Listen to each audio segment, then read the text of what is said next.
Still want that milk and honey. Still want the kingdom, get a crown. They can't take it from me. We stole our treasures I've been having. We ain't talking money. Still keep the promise. No, the devil wanna take it from me. Still want that milk and honey. Milk and honey, milk and honey, milk and honey. Still want that milk and honey. Milk and honey, milk and honey, milk and honey, milk and honey. He told Moses, get up on Mount Nebo. Behold the land of Canaan, this one for my chosen people. Gave you the law, go be the light, go put away your evil. We couldn't do it, grateful for Mashiach, our hero, our hero. Walk before me perfect, he told Abraham. A covenant with that seed, we got favor now. Got to walk up in this lane, see the promises. His word don't come by void, we gon' honor it. My Augie said you bring the studio, you better write. Point at that mountain, David took that from the... Wake up, wake up, wake up, Yasharala. We are back, y'all. Wake up, Jacob in the building again. Absolutely. Let me get this fan going. A little hot in this room. But wake up, y'all. Y'all know what time it is. It is your brother Jay Well. I'm your brother Hebrew Root. And it's your sister Aboriginal Hebrew.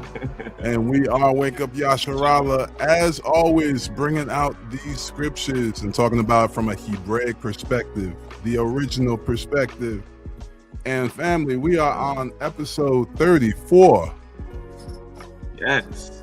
34. 34? 34. Man, what? We are doing in the downward stretch of the season 2 and of the book of Bereshit, otherwise known as Genesis.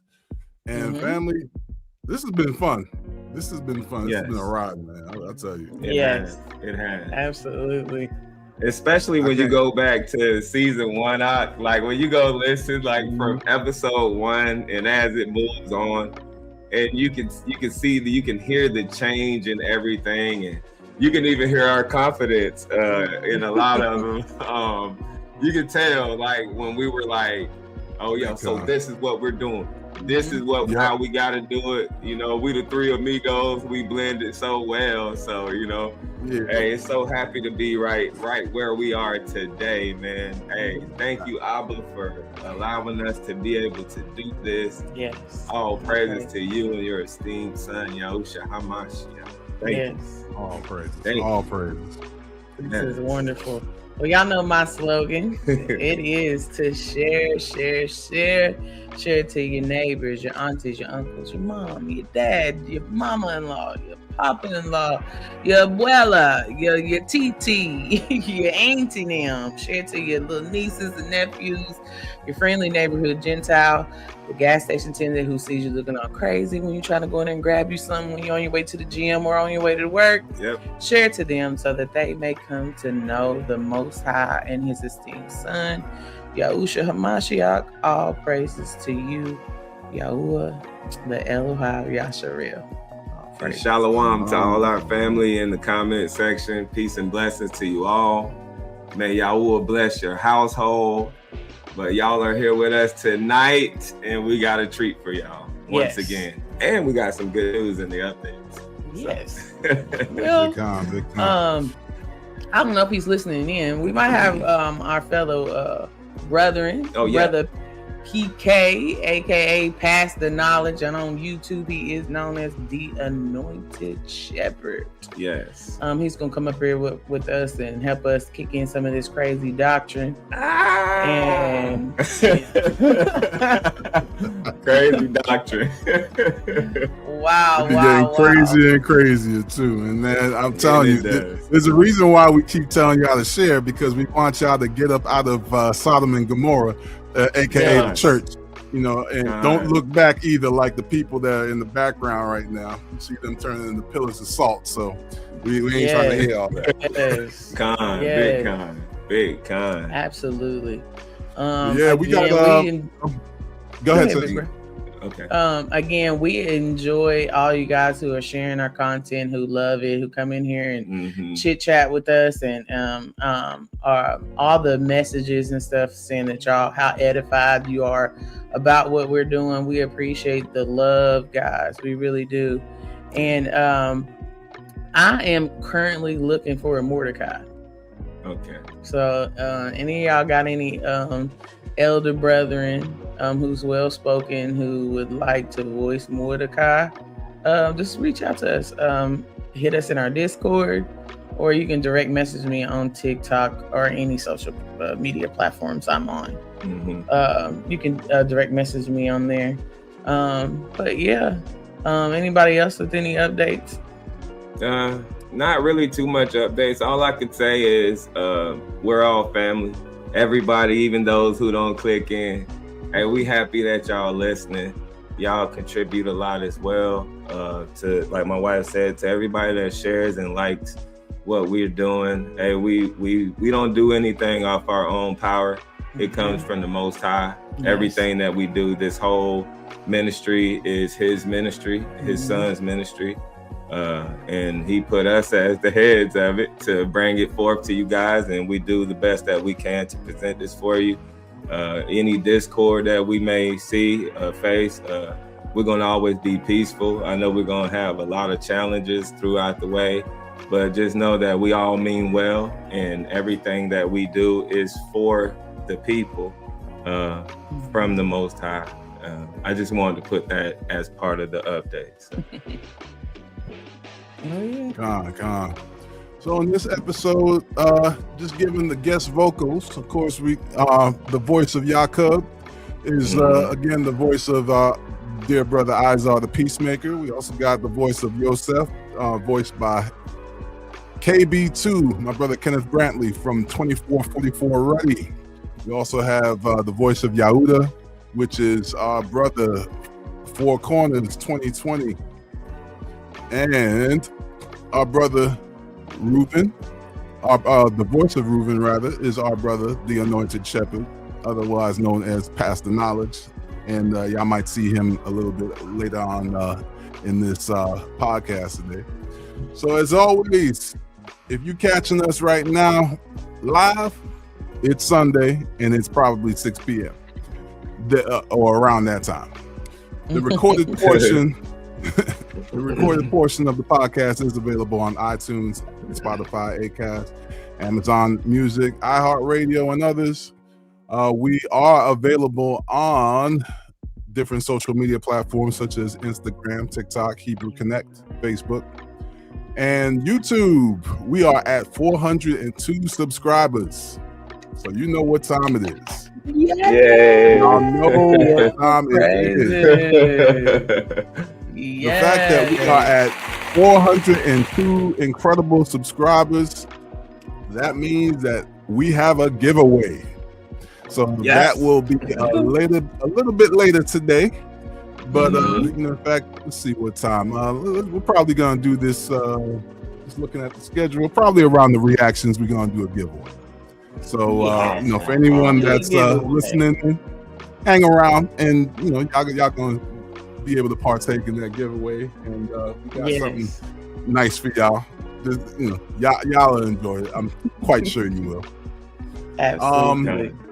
For those that may or may not win that giveaway, don't fret whatsoever. We do have another giveaway, which will be at the next milestone, which is 500 subscribers, and I have something a little special for that giveaway.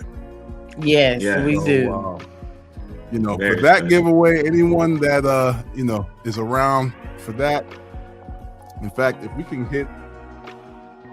can hit 500 subs within the next, I'll give it by Passover. We can hit 500 subs by Passover. I got a Sefer for you. All praise to the Most High. I ain't talking about any old Sefer.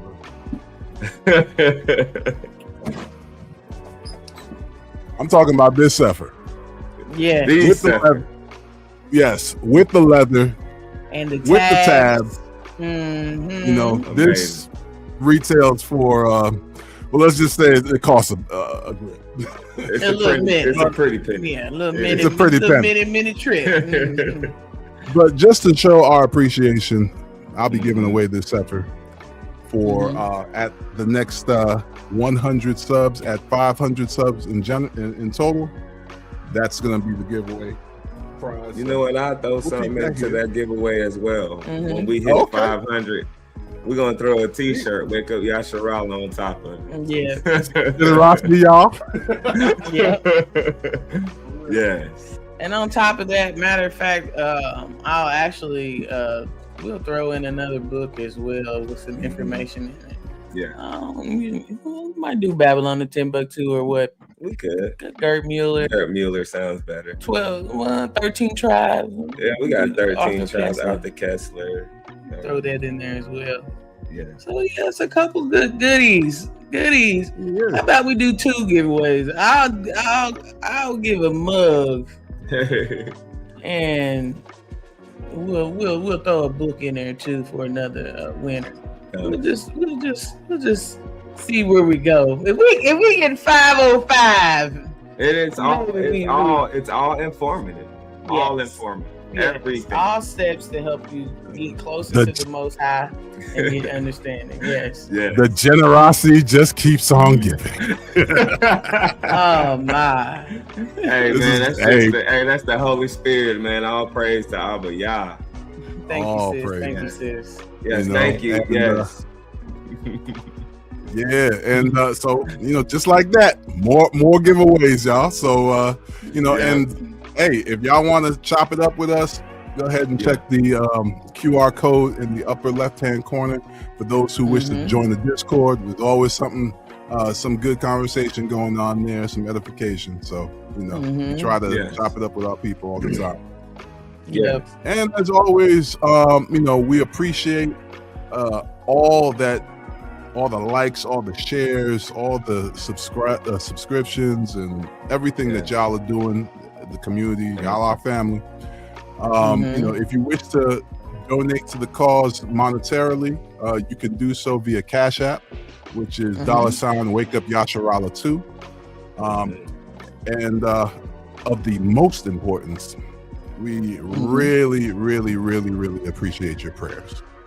And this is what we should be doing for everybody, not just us, but for all your brothers and sisters in Yasharala. Make sure that you're praying, lifting everyone up day in, day out in prayer, lifting yourself up, lifting your family up, lifting your brothers and sisters. Con? Yeah. Absolutely. All praises. All praises to the Most High. Big con. So that's it for the updates? I don't have any more updates. You don't have any more? I think I'm good too. I don't have any updates. It's just I'm ready to go with the flow.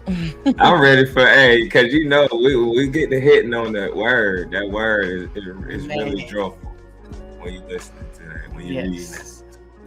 Absolutely. I know I got a little segment, but I just when I bring a moment in history, I'll keep that for after Crazy Doctrine. Okay. I'm ready to hear some of this crazy stuff that we got going on around. Hold on, let me see where my brother is. Let me see. Yeah, because there's always something. There's always something interesting going on, and that's saying it in a nice way. I'll just put it like that. Yes, absolutely. People have some interesting takes. Oh, I've heard the crazies. I heard some crazy stuff a couple nights ago, and it was about Lilith or something. Oh yeah. So I was like, when I'm listening to the story, I'm like, okay, so Abba made 2 women just to lock one of them away, and it's just confusion.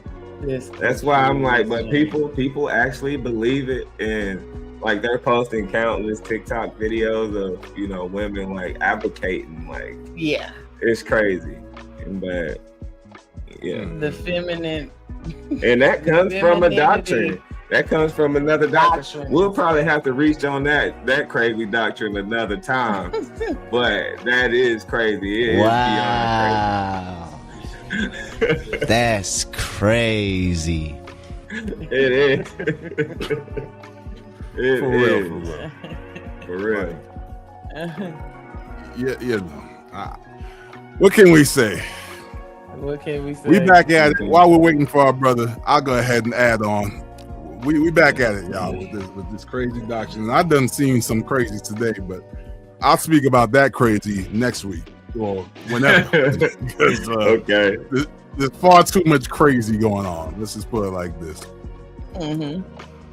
So this time we found ourselves dealing with a brother who tried to downplay the laws by using Mark 7 to tell us that it doesn't matter what we eat.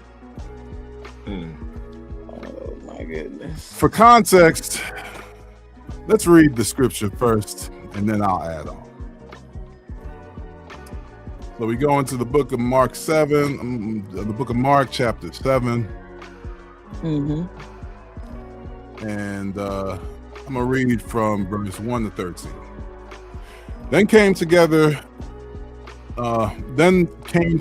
unto the Pharisees and certain of the scribes which came from Jerusalem. Mm-hmm. And when they saw some of the disciples eat bread with defiled, that is to say, with unwashed hands, they found fault. For the Pharisees and all the Jews, except they wash their hands oft, eat not, holding the traditions of the elders. Mm-hmm. And when they come from the market, except they wash, they eat not. And many other things there be, which they have received to hold, as the washing of cups and pots, brazen vessels, and of tables. Then the Parashim and scribes asked him, why walk not your Taladim according to the tradition of the elders, but eat bread with unwashed hands? Mm-hmm. He answered and said unto them, well has Yeshayahu prophesied of you hypocrites, as it is written, this people honor me with their lips, but their heart is far from me. Howbeit in vain they do worship me, teaching for doctrines the commandments of men. For laying aside the commandments of Elohim, they hold to the tradition of men, as the washing of pots and cups and many other such like things ye do. Mm-hmm. And he said unto them, full well ye reject the commandment of Elohim, that ye may guard your own tradition. For Moshe said, honor your father and your mother, and whoso curses father or mother, let him die the death. But ye say, if a man say to his father or mother, it is Corban, that is to say, a gift, by whatsoever you might be profited by me, he shall be free.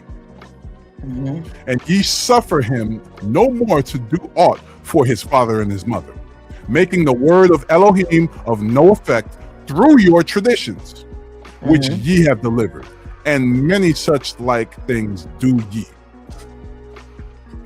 Okay. What is sad about this is the fact that the brother tried to use Mashiach against the law, but this passage cuts his premise to shreds because Mashiach refers to the law all throughout the passage. I mean, all you have to do is read verse 7 through 13 slowly. For laying aside the commandment of Elohim, ye hold to the tradition of man. Of men. Mm-hmm. He's contrasting the commandments of Elohim and the tradition of men. That means one, you're commanded to adhere to. The other is more of a suggestion. And it's not a bad suggestion, washing your hands. We're not saying don't wash your hands. Like it's a good suggestion. You got to be like that though. Yeah, you know what I'm saying? And some of these people, like seriously, some of them, they said don't wash your hands. What? Oh, it's a sin to wash your hands? No. Please wash your hands. Don't be nasty. I don't know what, Hey, we gotta tell some people. You know what I'm saying? But why people use these such passages to want to eat abomination or you know, to be able to have some kind of leeway. But they don't forget that the Most High, he reaches every single corner, every section. He does. Like, especially to you Christians, when you think that you good, when you think that everything is okay, then he gets you with something else, and then he'll get you with something after that. And we know this all together too well as children of the Most High. We know around every corner he has an explanation of why is this the way it is, and why I do what I do. God. Exactly.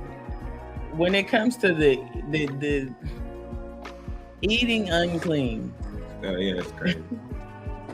when I ask them, this is what gets them though, Jay, is when I ask them, okay, do you believe in the whole word of the Most High? Well, yes, everything that says the Lord. Okay, well, he tells you what you can eat and what you can't eat, right? Well, that's the law of Moshe, and I'm like, okay. Well, if you look, what was it? We just reached this a few weeks back when you were reading. What is it? Acts 10. Yeah, I think it was like 9 through 16. I got it highlighted. Yeah, but like with Peter and his vision, I've heard people use that as well in the situation as such. Oh yeah. Even with when they pluck the ears of the corn. Oh yeah. With Messiah and his disciples. So, which shows you that they have very little understanding of the words that are actually being written. Because if they did, they would recognize that number one, Peter didn't know what the vision was about. He had to find out later on, and later on he found out it had nothing to do with eating food, eating anything unclean. So but I digress. People, this is what they do, and clearly this simple reading should have been enough to advise someone to focus more on what the Most High commands rather than about the traditions of man, right? You would think that it should end there, but then this brother goes on to say that the Pharisees weren't referencing a tradition of man, but an actual law of God. Even though the text literally says that he was referencing traditions, they were referencing traditions of man. The text itself says that they said that this is our tradition. But this man wanted to double down and say that no, they weren't referencing traditions of man, they were referencing a law of God. What? So yeah.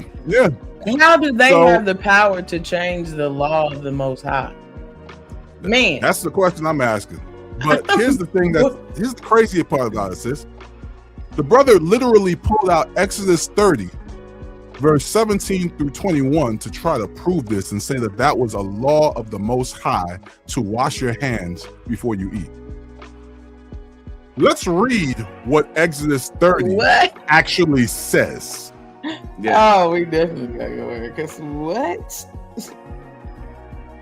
Okay. This is Exodus, the book of Exodus, chapter 30, and I'm gonna read from verse 17 through 21. And Yahweh spoke to unto Moshe, saying, you shall also make a laver of brass, and his foot also of brass, to wash withal, and you shall put it between the tabernacle of the assembly and the altar, and you shall put water therein. And for Aaron and his sons shall wash their hands and their feet thereat.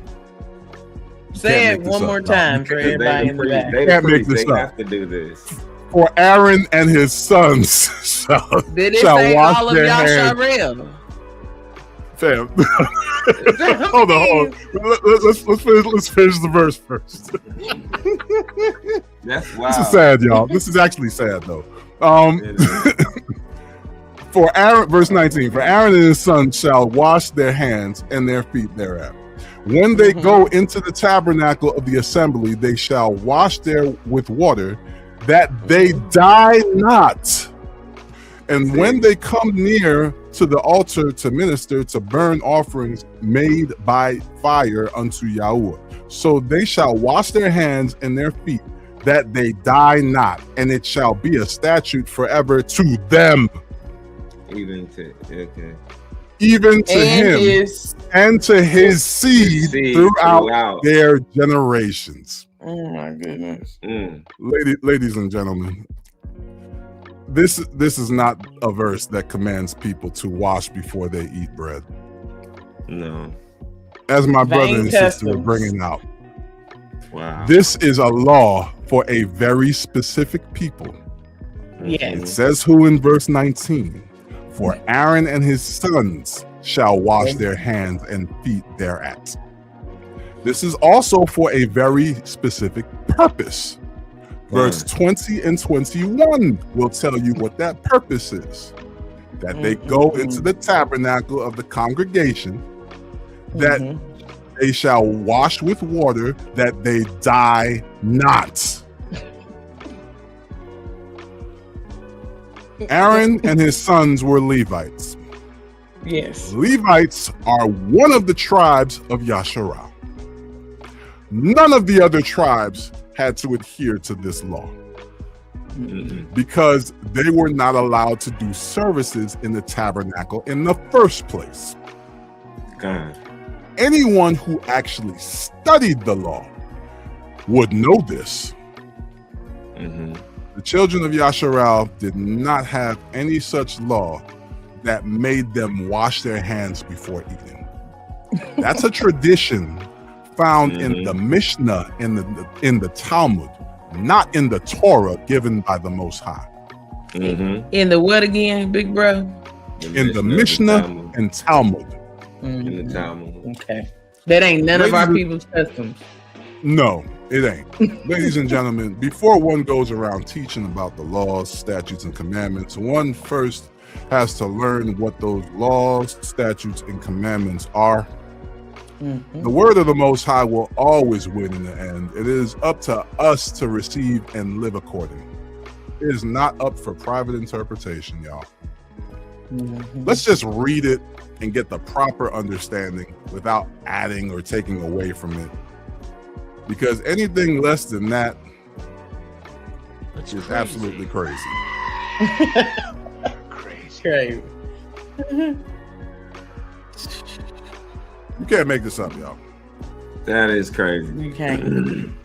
But people just, I don't know. They had me looking crazy because we reading out the same book, ain't it? I thought I was. I thought I was. It don't make no sense. I be having to ask myself, am I reading right? Because I be scratching my head and I'm like, most of the time I just read it. And I'm like, hold on, how when I read it, I got this. And somebody else got that. I don't know what it was with last night, but me and my wife were sitting there talking and she turned on TikTok and all we heard was, it's because they lost. It's the reason why, because they lost. They're lost. And with nothing else after that, that's all that they had to say. Like, that was their argument. It's the reason why, because a lot of these people, they're getting their knowledge from somebody else telling them this stuff. And instead of going into these books and searching these things for themselves, they sit and they let some, and I know it's like that with Christian Shell. That's the same thing we talk about with the pastor sitting at the pulpit. We got Hebrews we got Israelites that sit there and they teaching people. And somebody else taught them. And somebody else done taught them the same thing. And it makes us look crazy, And anybody that goes off of the script that the Most High wrote, I know there's something they're either listening to someone, they're with a group of people doing it. It's gotta be something. So if one of my buddies go to talking crazy, somebody who I know that I ain't used to them talking crazy, and they go to talking crazy, somebody was talking crazy to them. I just said that. I just said all that to say that part. You know what I'm saying? So I've done heard some crazies. I mean, it's just like I said. But they want to eat pork. They want to eat all this stuff. Go ahead. I mean, be my guest. I mean, if you want to go and eat it, he said don't be like the heathen. So, you know. Yeah. The dietary law is milk, y'all. Really? It really and truly is. It is. It's so it's carnal. Like it's the dietary. He says if he's gonna put this in our inward part, because I hear a lot of like I done heard it all, like that we've already got that already. Even though he said he was gonna do it, but according to some Christians, and we already got it, and others. I ain't even gonna put it over just y'all's head. If he's gonna write it in our inward parts, and we're gonna walk, he said they will walk in them. They will walk in my ways. They will. I don't understand why y'all find it so grievous in this low state. We ain't even got to the state that the Most High said he was gonna put us in. But in this state, after all of the sinning you did between you and throughout your lineage, you can't do that for the Most High. All the promises that he said he's going to give you, you can't put away the abomination that he told you to put away as far as dietary goes. That's milk. That's like repenting. That's your first step in this truth.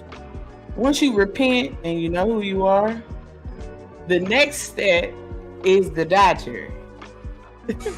And then everything else comes. It says when you afflict the body, everything else comes. It increases once you begin to afflict the body. But it's up to you. I got some scripture. Go ahead. Maybe this will help some people. Maybe it'll help. So I'm gonna read from the book of Joshua. I'm only gonna read one verse, chapter 22, verse 5.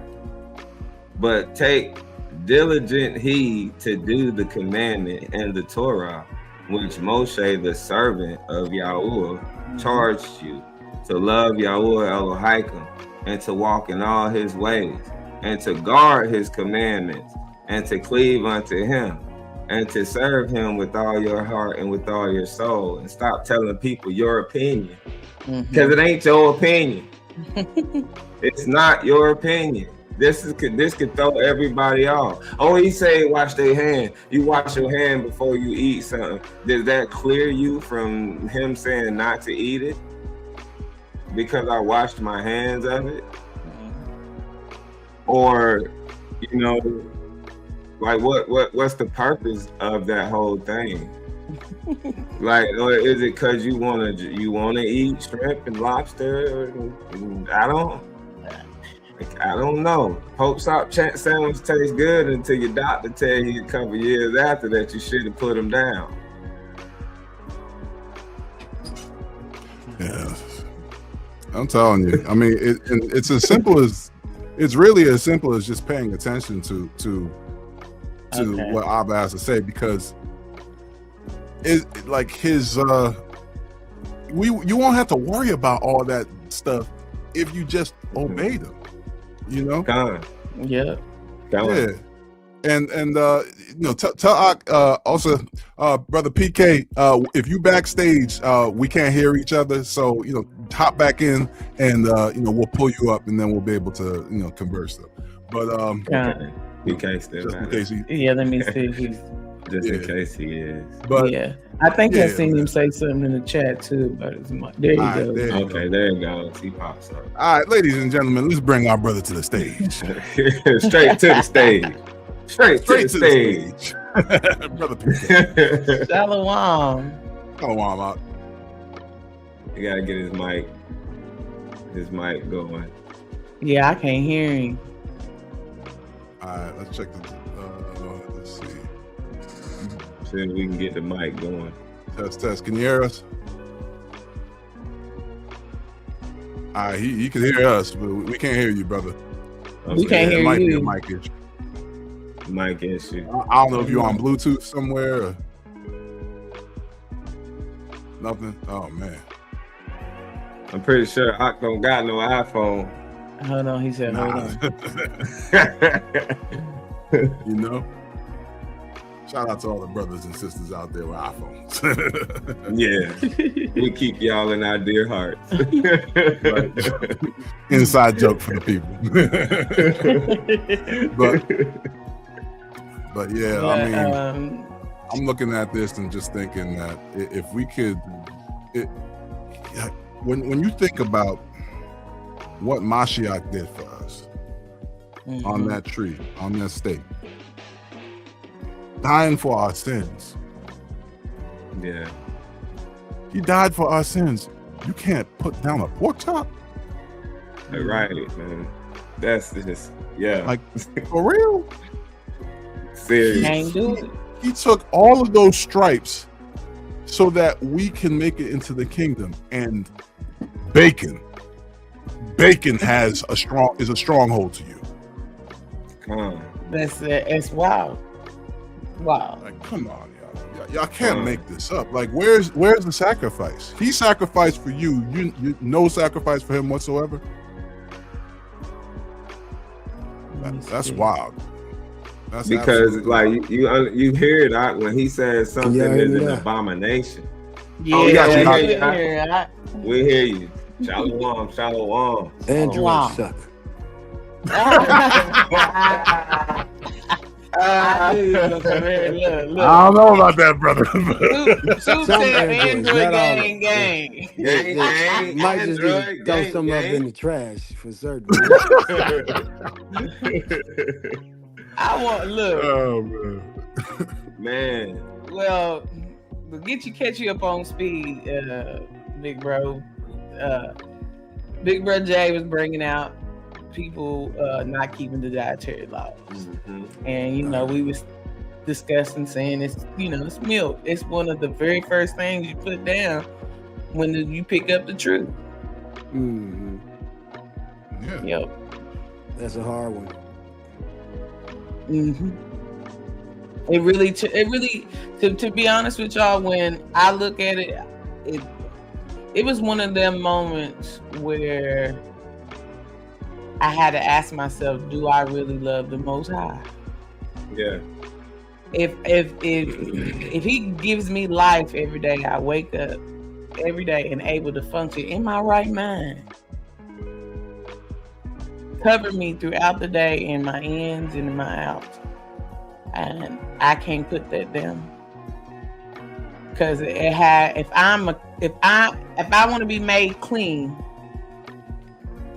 and the Most High is clean, why would I want to put something that He considers unclean in my body, and He the one who made it? Because He says, I'm holy, so therefore you. But He's talking to certain people. Let me put that part there first.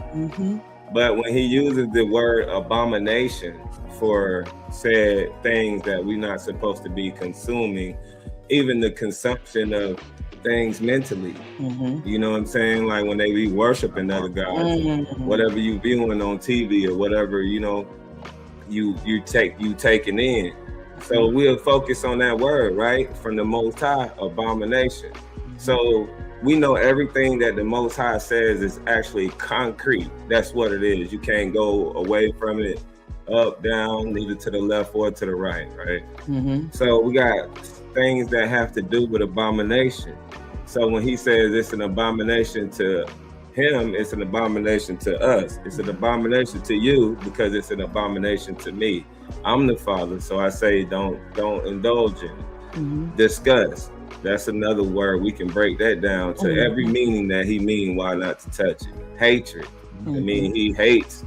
It's an abomination to see His people worshiping other gods or doing wrong out here in the world, right? You got atrocity. We know what that is. The atrocity that was committed to His people is because His people committed atrocities to Him. So he committed the same thing back to His people.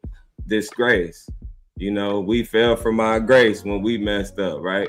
Because He was a husband to us and we, treated it. It's just reasons why He used that word abomination.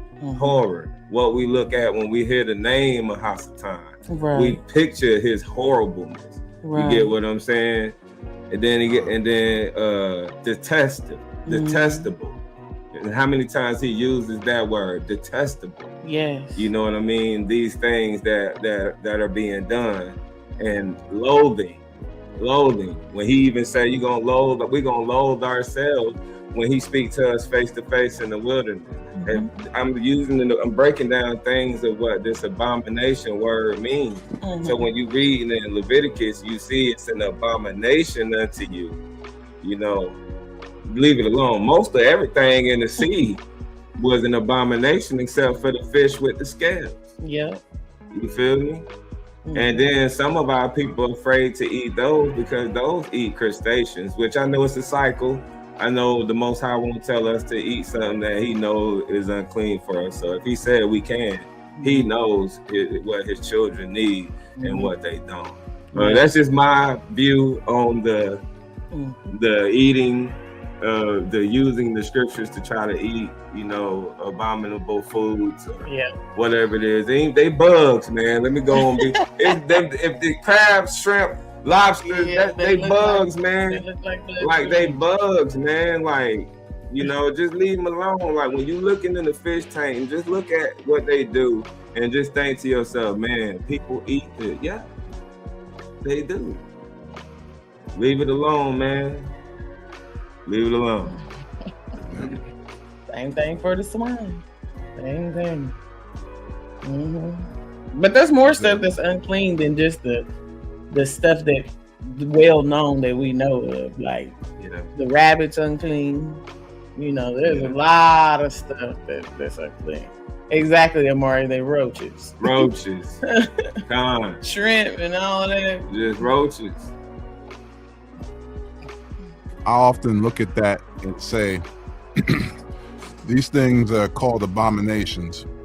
One of the biggest, the first definitions of that word, toeba, is a disgusting thing. So to the Most High, it's disgusting. Yeah. Now, when you're looking at these things that he calls abominations, typically they're meant to clean up the earth or the sea. Yeah. You put a bunch of, you know, sea roaches inside of an aquarium that's cloudy and whatnot, and within a few hours, that cloudy water will be see-through. Yeah. And we wonder why all the coast of these United States now has cloudy water, and why the water, you can't see through to the bottom. It's because they taken all the sea roaches up out of that water and eaten them. So they can't do their job. God. Y'all want to eat that. Nah. I mean, at this point in time, I'm not even talking about the fact that the Most High thinks it's disgusting. I'm talking about the fact that of what they do. And then on top of that, you got the pig. Pigs eat literally everything. In fact, I had a friend that told me flat out that a pig will eat an entire human. The only thing that they won't eat is the fingernails and the toenails. That's the only thing they won't eat. That's crazy. What's your take on it, PK? Oh, that is true about a pig. I know I had a friend that was a farmer, and he said that whatever you give the pig, it's gonna eat. The only thing it doesn't eat is, like you said, the toenails, the fingernails. I mean, it eats it all. It don't matter what it is. Now, that's why you shouldn't even mess with the pig. Don't mess with the swine at all. If it eat all that, it's an abominable thing for real. And look. On top of that, and that's a country fact. Exactly. On top of that, it's a known fact that pigs carry countless parasites. I mean, hundreds, dozens, hundreds, just crawling around up in there. And I can't watch nothing. I'm a foodie guy. I love watching food, you know, shorts and stuff, whether it's on TikTok or whether it's on YouTube. And it seems that nobody can't make a hamburger without slapping some bacon on top of it. Every commercial. Goodness. Every time I see it, I'm like, hey man, that burger look good. Soon as I see the bacon, I just turn it. Like it just messed the whole thing up. You know what I'm saying? Like, and I take my chances with what the Most High say to eat. I take my chances, and if I don't know something about it, it's probably because I'm buying it from the grocery store. That's why I think it's good for our people to, you know, I think we need to take care of ourselves. Unplug from their society and, you know, do for ourselves. Like if we had our own, just say if we had our own piece of land, the things we can do and the way to go. I mean, everybody would be healthy. Everybody would be doing everything they supposed to be doing, you know? And you know, a lot of people run from that situation because we got these crazies out here that call themselves cult leaders that make a situation like that seem bad. You feel me? Yeah. But, hey. I just it's crazy. The only thing again that is milk. It's the first like getting your dietary in order, especially putting it out, and you know for a fact that what's in something, like you know that's pork, you know, it's shouldn't be a thing. When they got parasites, not in this they part got worms every inch of their body. Go look it up. It's a simple. Trichina worms. You know, there's a whole syndrome called trichinosis that, you know, you get from eating pork. And you know, you have to go through all kinds of antibiotics to get that stuff up out of you, and you still may not get it out all the way up out of you. Like there's no need for that, but people want to hyper focus on it and say, oh no, it tastes good. What tastes good about it? You ain't never heard of beef bacon?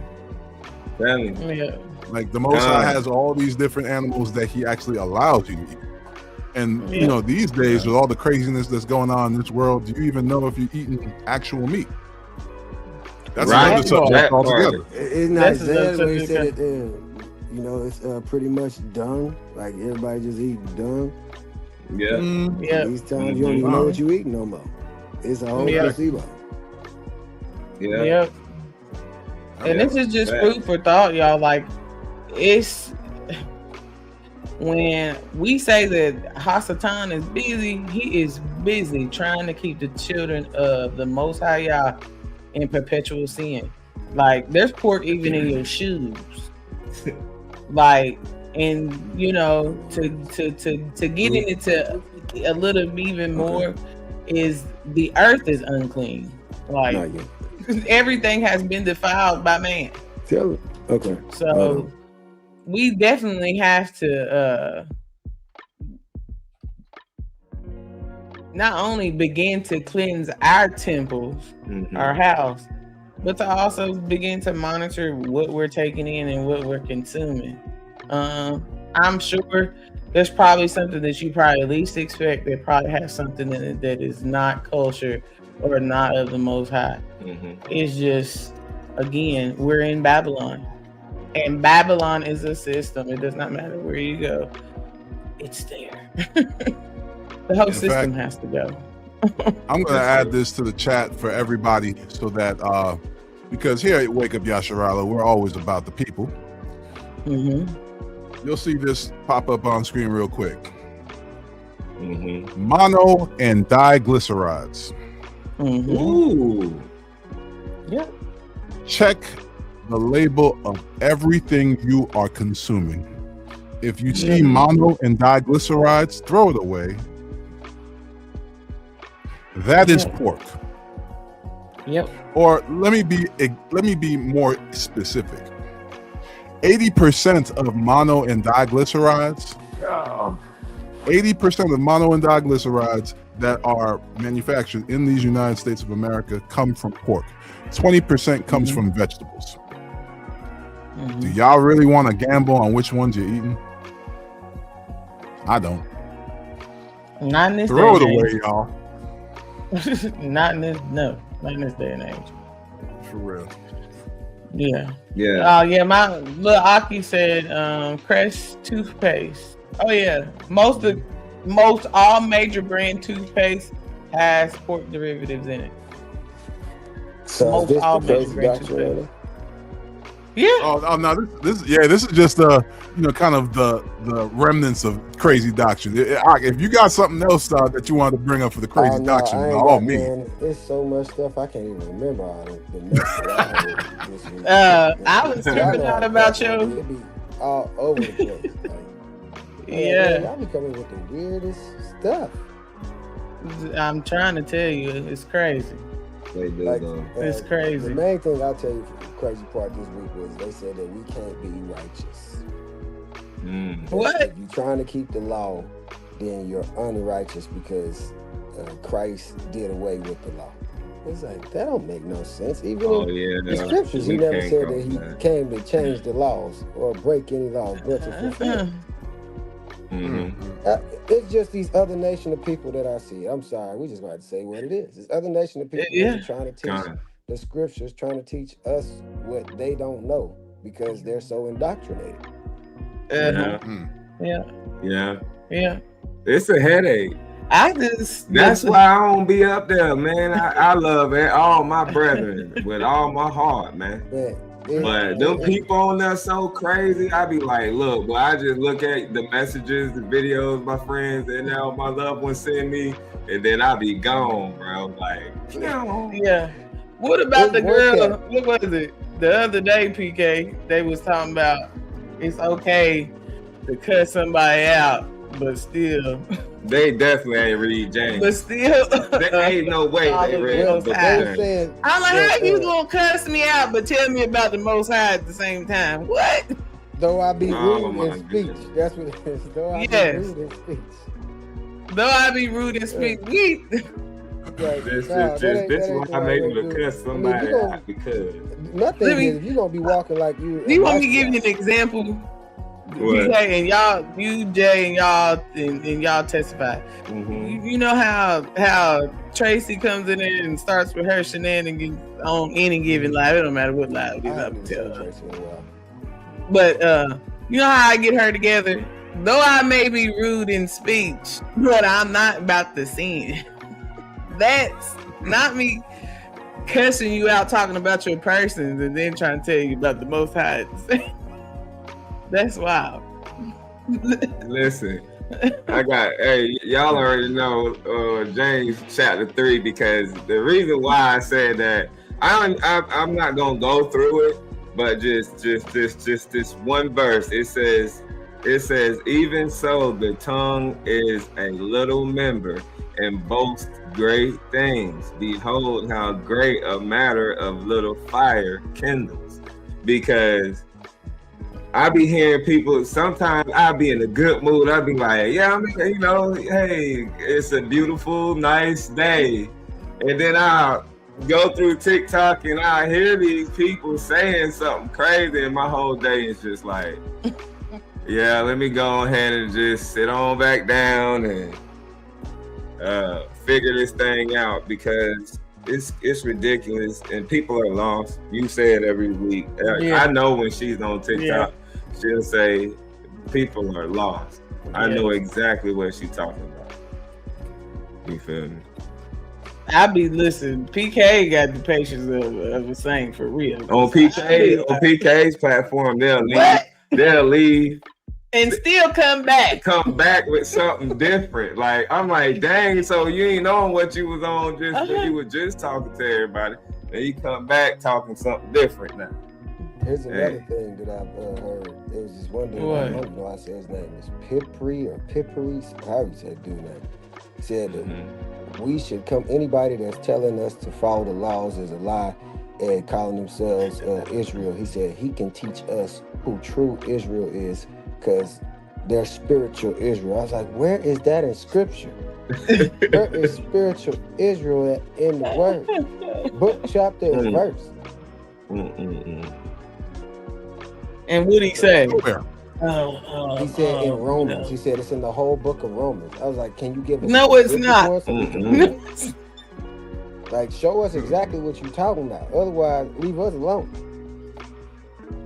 This is like, I don't know how many times. We understand Paul. Yeah, we understand Paul. We understand what Paul was referencing. We understand when we go back to the promises outlined in Torah that there was a covenant people that this was given to, and that there was a hierarchy. We understand who the patriarch is. We understand who the inheriting son is. We understand all the other sons as well, who aren't the inheriting son, but the ones that also were blessed. And we also understand that there were servants and handmaids who were in the household and also blessed. There's hierarchy. Everybody ain't spiritual Israel. Just because you are part of the household, just because you're of the commonwealth of Israel, doesn't now mean that all of a sudden the bloodline goes away. That would be breaking plenty of prophecies. And the Most High's word does not come back in vain or come back void. So anyone with that spiritual Israel stuff, y'all have to go ahead and read those prophecies and recognize that bloodline, those things in that bloodline will be fulfilled, and you don't just inherit it. Because if that's the case, if you're inheriting now all of a sudden the bloodline, then I'm expecting Deuteronomy 28 to be inherited as well. Oh, you don't they want don't that want part. that. Hey, fam, You They don't don't want want verse that. 15 onward. Nah, I have dude. to go. Okay. But we got to get back on this again. We got to definitely touch on this again. Absolutely. without question, Absolutely. No problem, Mark. Shalom. Shalom. Ladies and gentlemen, our brother PK. You know, always a pleasure to speak with y'all. Much appreciated. So we can definitely do that on his platform. It'll bring probably a different feel to everything. Yeah, most definitely. That's amazing. Now you ready? I'll tell you. This is some stuff that people be talking about, like, and when they be talking about spiritual Israel, like, and I be hearing that everybody ain't Israel. Everybody who say they ain't Israel, they ain't Israel. I get it. Especially a lot of you brothers that be claiming y'all know these scriptures, and then y'all get up on these platforms like YouTube and y'all get to talk, and you just be telling on yourself, and then you get somebody like me and my brother Jay and those sound individuals. When we get to talking, I know you feel some kind of way, because you might be saying this on your platform when we're saying this on ours. But I mean, it's just what it is. If the sword cut, then it cut, and I hope it cut deep. When you say that we're not Israel, you know, you calling the Most High untruthful, and you also might as well become Jesse Jackson and slap your own people in the face. We can have conversations all we want to. We can single others out and act like we know something or we got some knowledge. But when we get on these platforms, man, y'all gotta be careful when y'all be up here talking, because it's people that sit and listen to y'all. And it's people that can go back on videos and see. That's why we come, when we bring everything we bring what the scripture says. But I've heard a lot of people that look like me keep saying that we're not Israel, and who is Israel, and like they know everything. Like, I know who Israel is. I know where Israel at. We know too. The Most High told us. He told us in our dreams. He told us when we were driving in our cars. He told us when we woke up in the morning wondering why I keep seeing these scriptures, why these scriptures keep popping up in my head. Who is trying to reach out to me? I was listening to those brothers on the street and what they were talking about. I want to go look into what they were saying. You get what I'm saying? We know who we are. To anybody, whether you know me or you don't know me, if you feel like we're not Israel, then teaching and being of Yasharallah may be not for you. So you can go do that somewhere else. And that's why I said earlier, that's why I be feeling like a lot of our people get stuck into watching these YouTube videos and thinking that they're gonna get a lot of education from just anybody. But it's certain people out here. It's people that speak sound doctrine, and it's people that don't. And that's just what it is. And there's more people who don't then do. Yeah. So y'all just be careful when y'all hear them hollering out, "We ain't Israel." Then there's something wrong with them, not you. Yeah. It's something that they don't have right. Yeah. Absolutely. Additionally, Mm-hmm. there may even be such circumstances where brothers who have sound doctrine are just in error. Yeah. This is one of the reasons why our sister, Healing of the Nations, said it was of the utmost importance to anyone that's new coming into this understanding in the truth. Mm-hmm. The most important thing she said was to read, do it yourself, study to show thyself approved. Don't worry about as much about these YouTube videos and whatnot. That even includes us. We want to spread the word as much as possible, but y'all got to do the work. Because this is between you and the Most High. It's not between you, the Most High, and Wake Up Yasharala or any other platform. Ultimately, it's about your relationship with him. So we're just here as a resource. He's the source. So you need to go to the source and find out what is the truth. He will wake you up in ways that other people may not ever see. He may very well walk up to you and speak to you and straight up tell you, you are Yasharal, or you are a Cleveland Gentile, or this is the way that you're supposed to move. And now you have somebody else trying to tell you what is and is not. No. The Most High first. So whatever he tells you first, but make sure it's his voice and not your own. This is why it's so important for you to seek him so earnestly, because if you're seeking him that earnestly, he will reveal himself to you. He will. But if you're trying to prove your own doctrine or show how much you know, things of that nature, hyper focused on academics or proof, knowledge, overly focused on knowledge, not on faith. Because keep in mind, everything that the Most High is about, it all starts with faith. Faith will lead to obedience. And that faith and obedience, well, that leads to you being righteous. But the thing here is, it's not all just about your knowledge. It's more so about faith. How much knowledge did Abraham know concerning all the things that were happening now? But he had faith in it. He had a whole bunch of faith in it, and his faith led him to obey the Most High in all these ways. And that's exactly why he's counted righteous, and that's exactly why he'll be in the kingdom. And it'll be so great to see him. And those who have that same type of faith, not hyper focused on knowledge, but faith. You want to hyper focus on something, do that. Because if you hyper focus on faith correctly, you'll obey. That's what we need to be doing. You don't need 1,001 precepts. You need 1,001 ways to show your faith. Do that. Because we need to come back to what really counts, y'all. We woke up just in time, and now we're learning a lot, and that's wonderful. But what counts? What counts is not us knowing all the precepts. What counts is that we have and exhibit the same faith that Abraham did, that Isaac did, that Jacob did, that Moshe did, that Aaron did, that Joshua did. All of our ancestors. What faith did they have? Not what knowledge did they have. This is why brothers who hyper focus on knowledge, I see y'all all the time. I peep y'all quickly. Y'all want the book, chapter, verse for everything. And you know what? You can't book, chapter, verse some of these things. Some of these things you actually have to live them. You have to live them. That's fact. Genesis shows you through and through what faith looks like, what mercy looks like, and what grace looks like.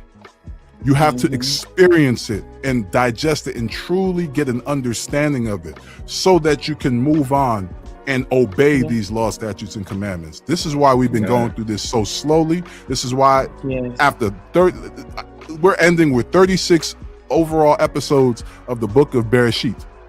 And prayerfully take your time and re-listen to everything. Re-listen to the lives, re-listen to the recordings.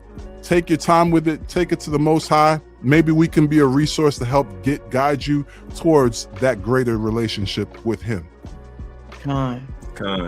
That's all. That this crazy doctrine segment, it's always the best because you get to say some of the crazy, man.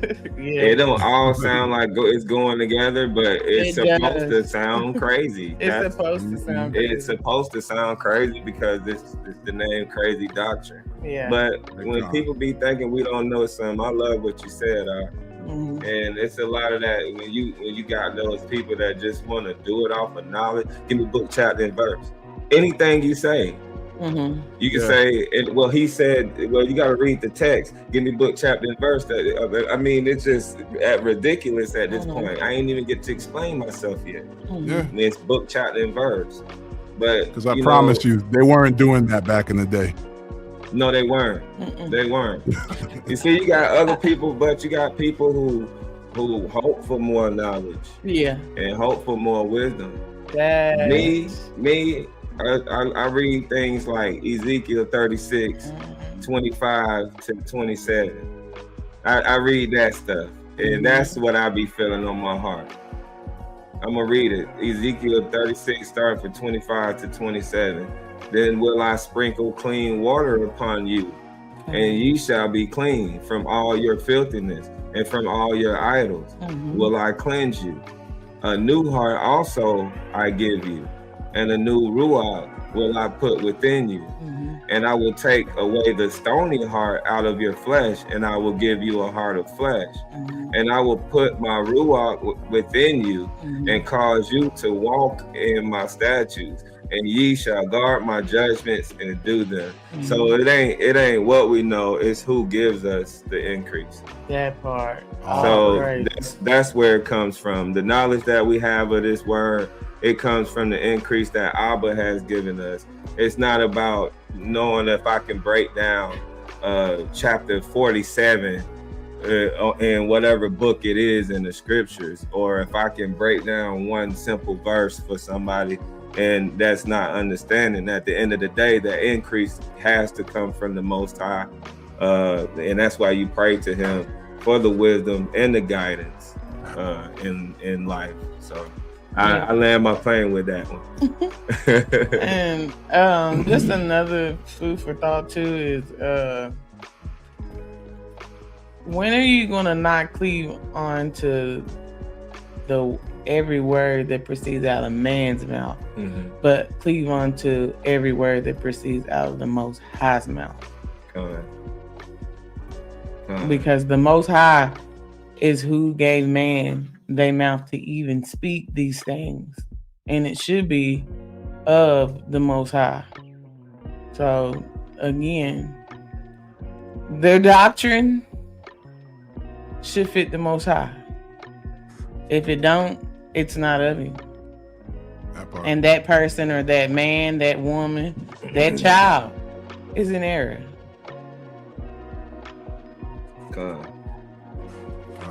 Are you ready? Yeah, I'm ready.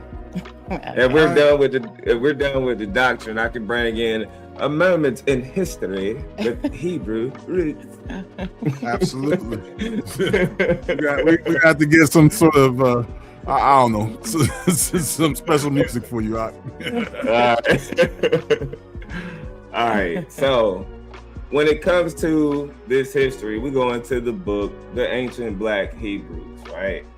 So me and my wife, we've noticed some things, and I'm gonna make this really fast. We really encourage all of our listeners to go and check out these books and read them. It's full of a lot of information, so you ain't gotta worry about people getting mad because you're using Rudolph R. Winslow or whatever. This is Gert Mueller. So with that out of the way, I'll start it off. It was something that he wrote, and it really touched. So I'm gonna let my wife read that, what she has so far. Okay. We're gonna start off. This is an excerpt from chapter 3, from Gert Mueller's book, the ancient Black Hebrews, Black Jesus, and his family. Yes. Chapter 3, it says, "Why are they black?" This is from the author Godfrey Higgins. This is what he answered the scholar. In the early 19th centuries, a scholar named Godfrey Higgins published his magnum opus. He had a special interest in the origins of religion and civilization.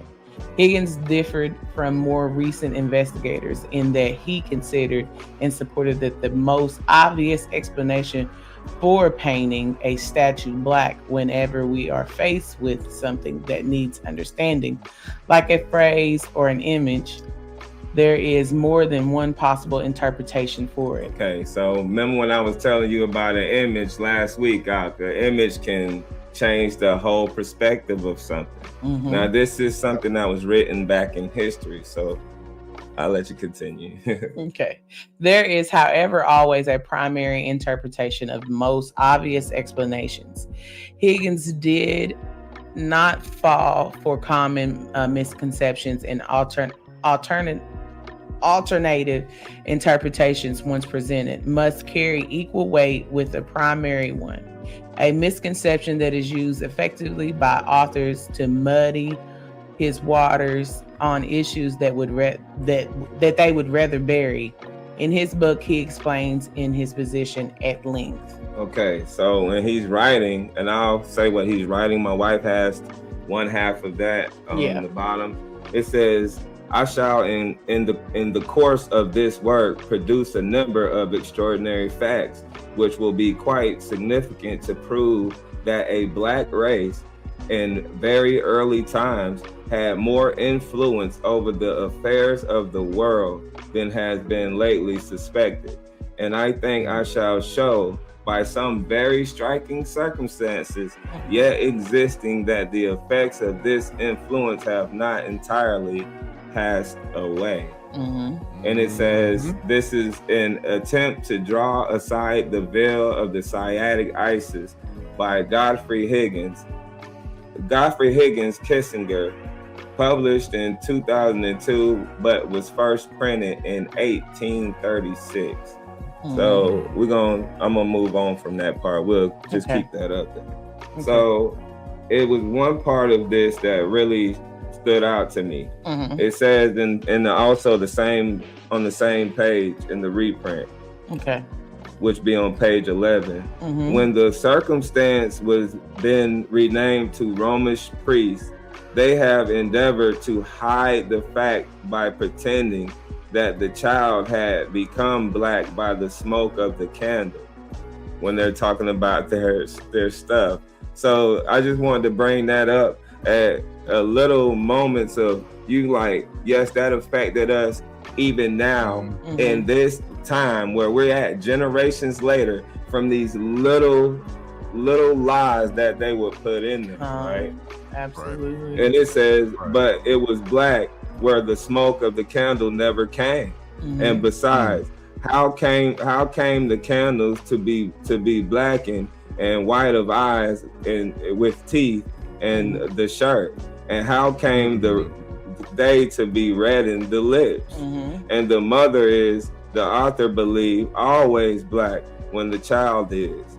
Their real blackness is not to be questioned for a moment. That's just a little moment in history. This was actually written where he's getting his reference from, Gert Mueller. It was actually written in 1836. So, and this is what my wife have up here. Yes. You guys can always screenshot that if y'all need that, because it just shows you what we're reading and where we get some of our information from. And that, ladies and gentlemen, is a moment in history with Hebrew roots. You want to touch on this too? Which one? Yes, thanks to my big brother Jay, I have this beautiful jewel from Dante Fortin. Shout out to Dante Fortin. Please subscribe to his channel. If you guys are ever able to get a hold of this book right here, family, it's a section in there, and it's on page 38 when it says the tribe of Judah's migration. If you go and you look at that and then you put it with the scriptures. Like when you hear about the Taharkan people, you can even find Tahaka in the scriptures. In the Sefer. He helped us with the Egyptians. Yep. So it's a lot of proof about who we are, where we've been. We all over the earth. If it's something I didn't reach, forgive me to all our people who probably wanted me to reach something else. If you want me to reach something else, just message me and I'll do it. And plus, I do want to do something for our brother, Zaya, because he sent in something very important when we were mentioning Egypt and our people. So it's a lot of good information in there. So he wanted me and you to look at it. So I'm gonna shoot it to you after we done with this live, and then we can get into that. I know us putting our minds together, we can solve it all. We got to work with the Most High. But yeah, Hebrew Roots Corner is now in session. But next week I got a whole nother focus. I'll focus on landmass in the moment in history to let y'all know. And it's mainly about the Middle East, because I want y'all to understand that ain't no Middle North, no Middle South, no Middle West.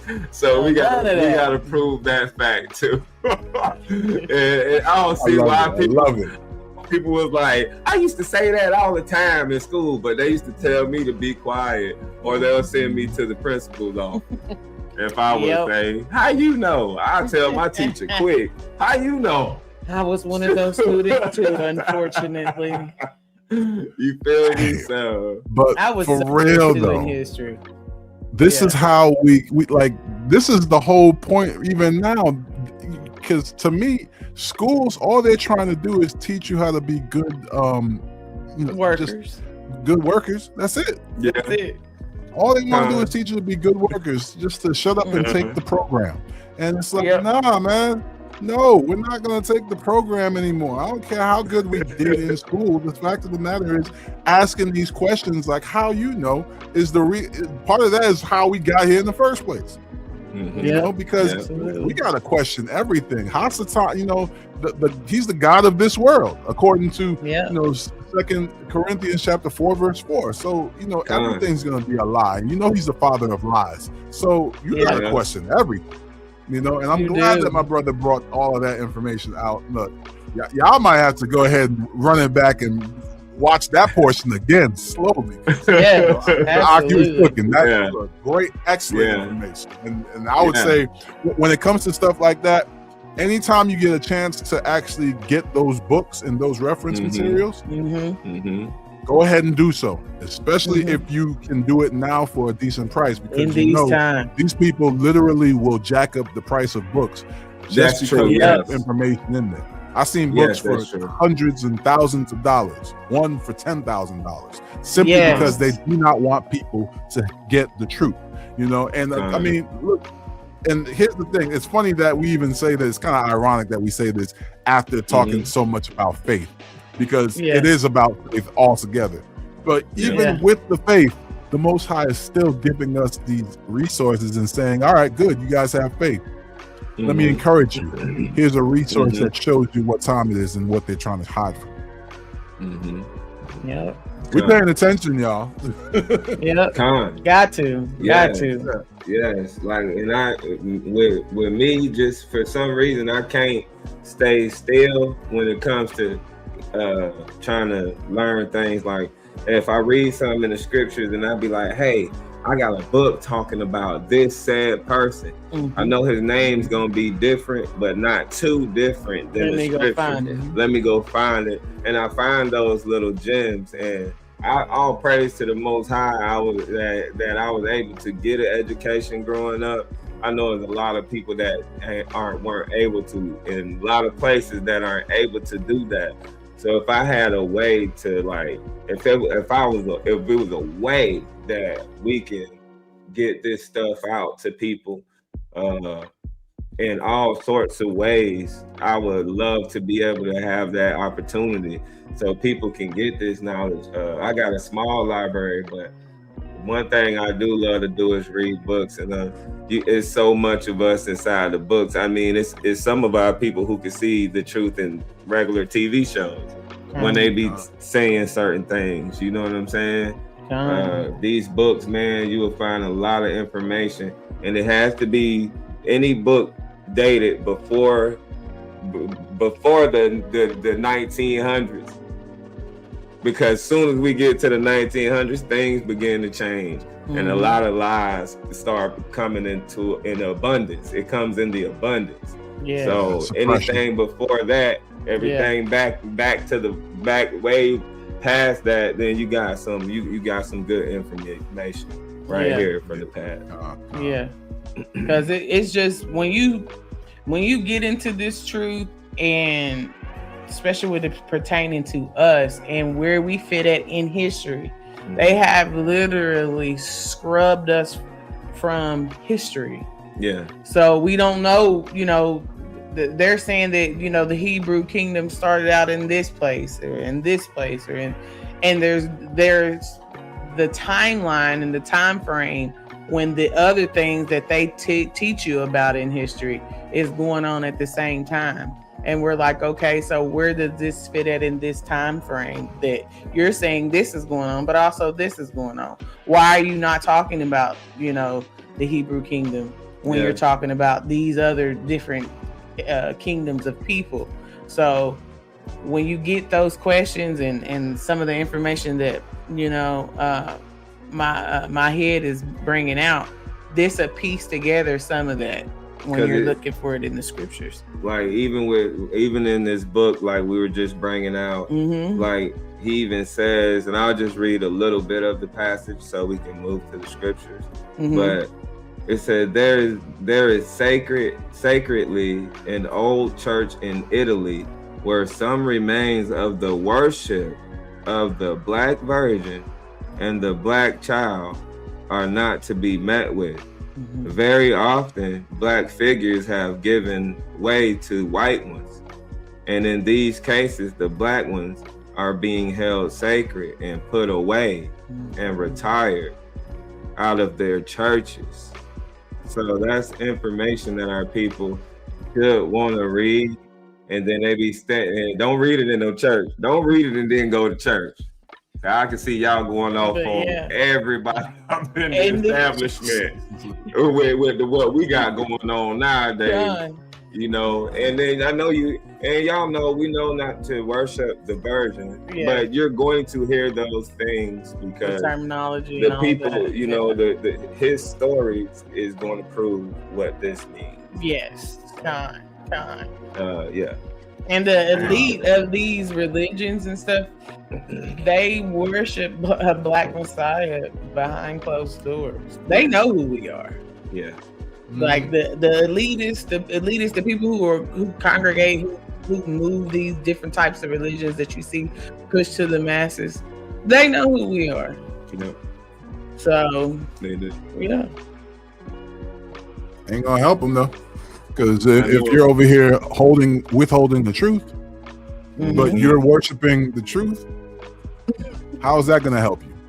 Man, it's crazy. That's going against Torah. You over here causing your brethren to stumble, but yet you're worshiping the truth. Nah, you can't do that. That's against Torah. Yeah. But that's what I wish they would come do. Like when we do have some, thanks for everybody who comments so peacefully. We appreciate you. Peace and blessings to you and yours. But those comments that be like, we're not African. We didn't say we was African.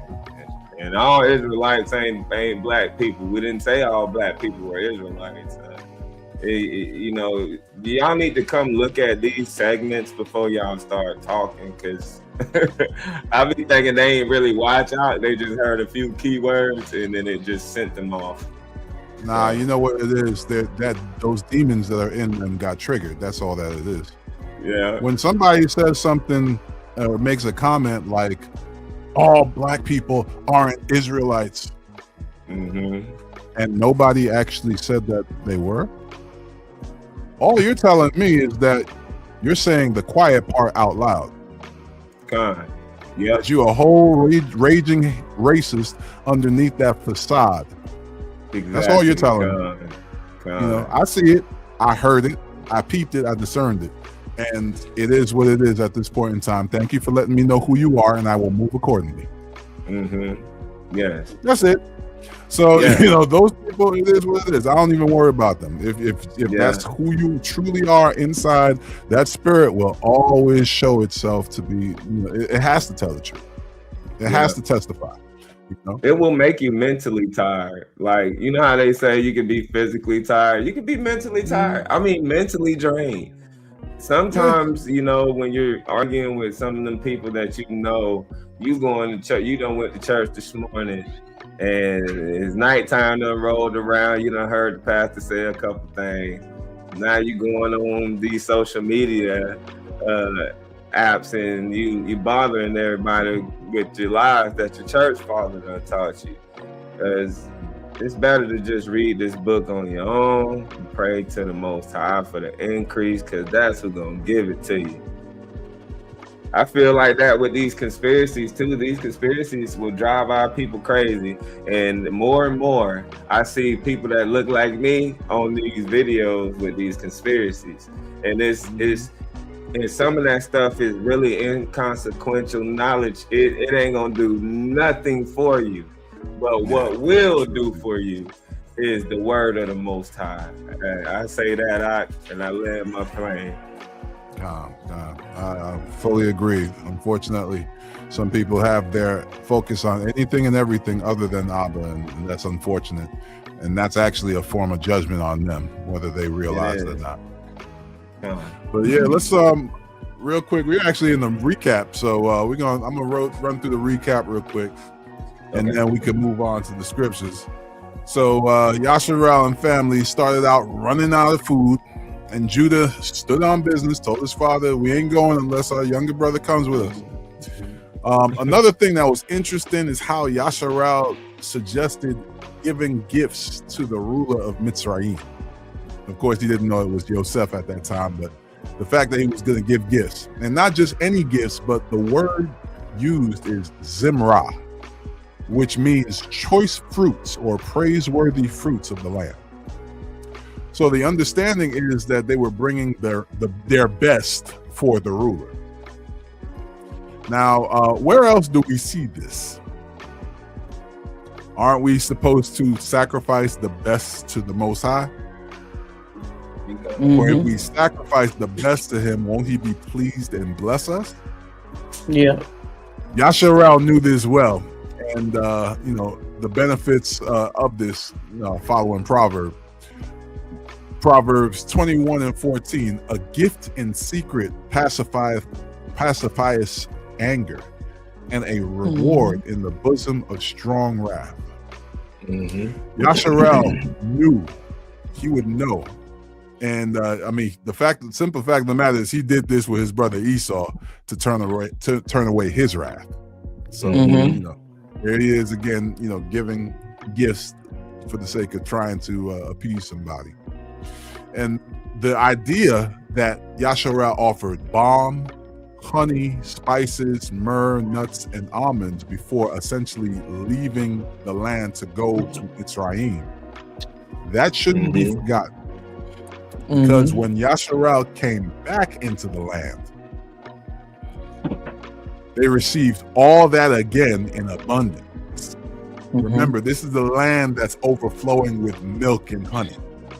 That tithe that he essentially paid towards Mitzrayim, you know, that would be paid back again many times over, going back into the land, you know. So even the sending of Binyamin falls in line with the giving of gifts. You know, it's all faith-based, because having faith that Abba was going to take care of his youngest son, in spite of what he perceived happened to Yoceph, shows he really was putting his trust, and you know, he wasn't putting his trust in Yahuwah, he was putting his trust in Abba. You know, and Abba sees this and knows this, and we would find out later ultimately the reward for him having that type of faith even under the most difficult of circumstances. Now, interestingly enough, the same gifts that were given to Yoceph from the brothers are the same items that the Ishmaelite traders had that took him to Mitzrayim. Genesis 37:25.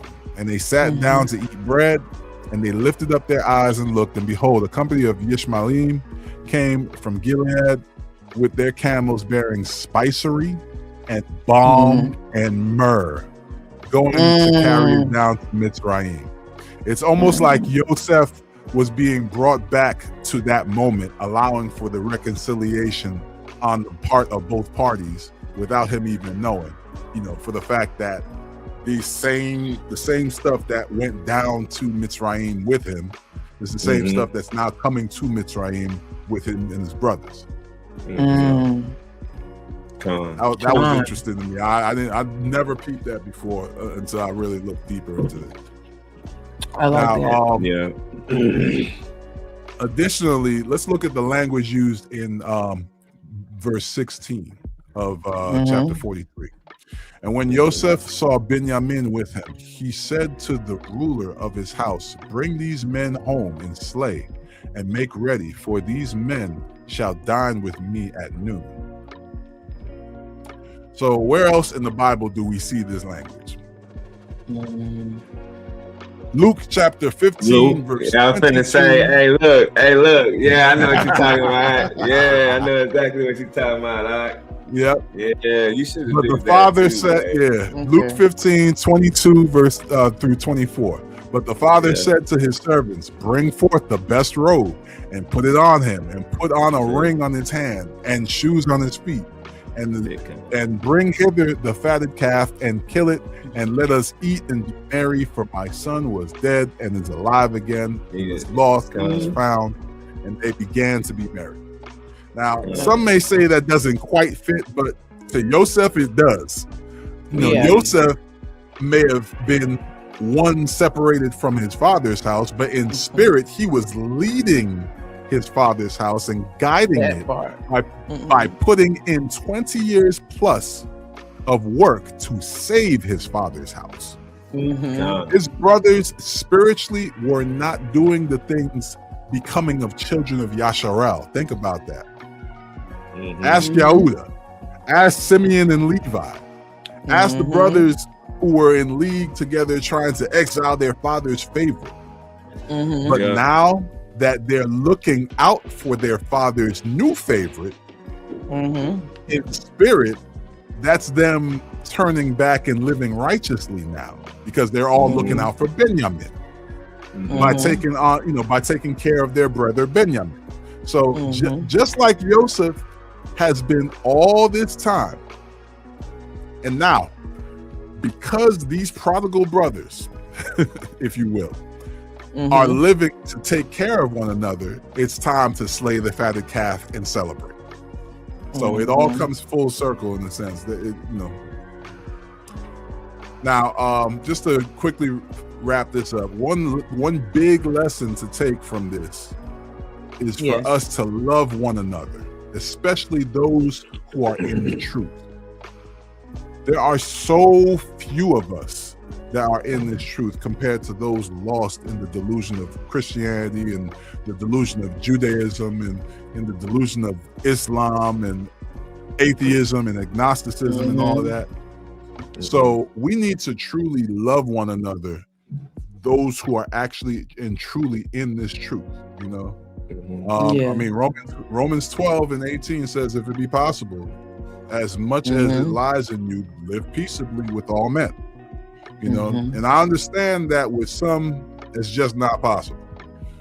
But try your best, especially if the differences aren't salvation issues. You know what I'm saying? Like some people are turning away Abba's chosen people due to small differences in understanding. We aren't at all at that same place in understanding. We're not all at the same place in understanding. So we know that Mashiach will come and bring a greater understanding in the end. So we can't get caught up on those small things. So You know, like a perfect example is many go around calling the Most High Yahuwah or Yahweh or Yahweh. Like I've been led to call him by the name of Ahia. Does that mean that we're worshiping somebody different? No. Are we enemies now because we like seriously? We all have we all have the faith in Abba and in His Son, and obey these law, statutes, and commandments to the best of our abilities. You know, like thinking that we're doing things differently, that's silly. You know, while we have different understandings, as long as we're sticking to the basics and seeking the kingdom in spirit and in truth, we'll let Abba do the correcting of all the doctrine in that. You know? That's all I wanted. I know I was a little long-winded, but that was perfect, God. Like with Yaakov, like you see him went for this desperate feeling of like, I'm not trusting nobody with my. Then you start to see him give a softer tone. He starts to be more, laid back with it, because you know why? He's trusting in Yahuwah. He's trusting in the Most High to keep them safe. You see that in that situation. Then you have the situation with Judah.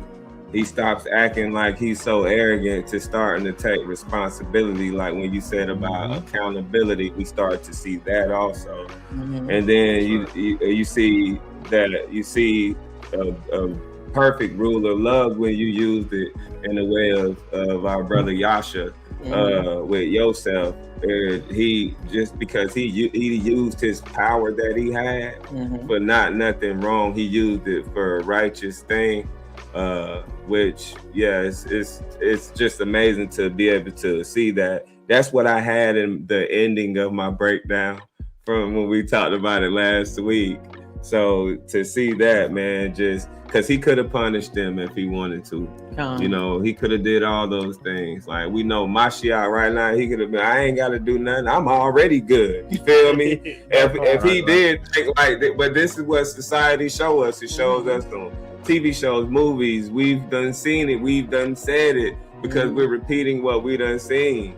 But Mashiach, to put it all on his back. You feel me? He could have been like, shoot, I'm straight. Shoot, hey, I know I'm gonna make it. I ain't gotta worry about nobody else. But to see how his brother, how that brother Joseph, he uplifted his brothers instead of doing what he should have done.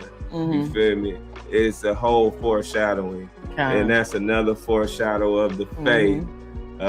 Wake up, Yasharala. This is what we do, baby. I know y'all heard Big Bro J tearing it up. Y'all see, this is what we do. Man. All praises, man. And that made me think about with you with the speckled and the spotted. That she spotted that. I was like, wow.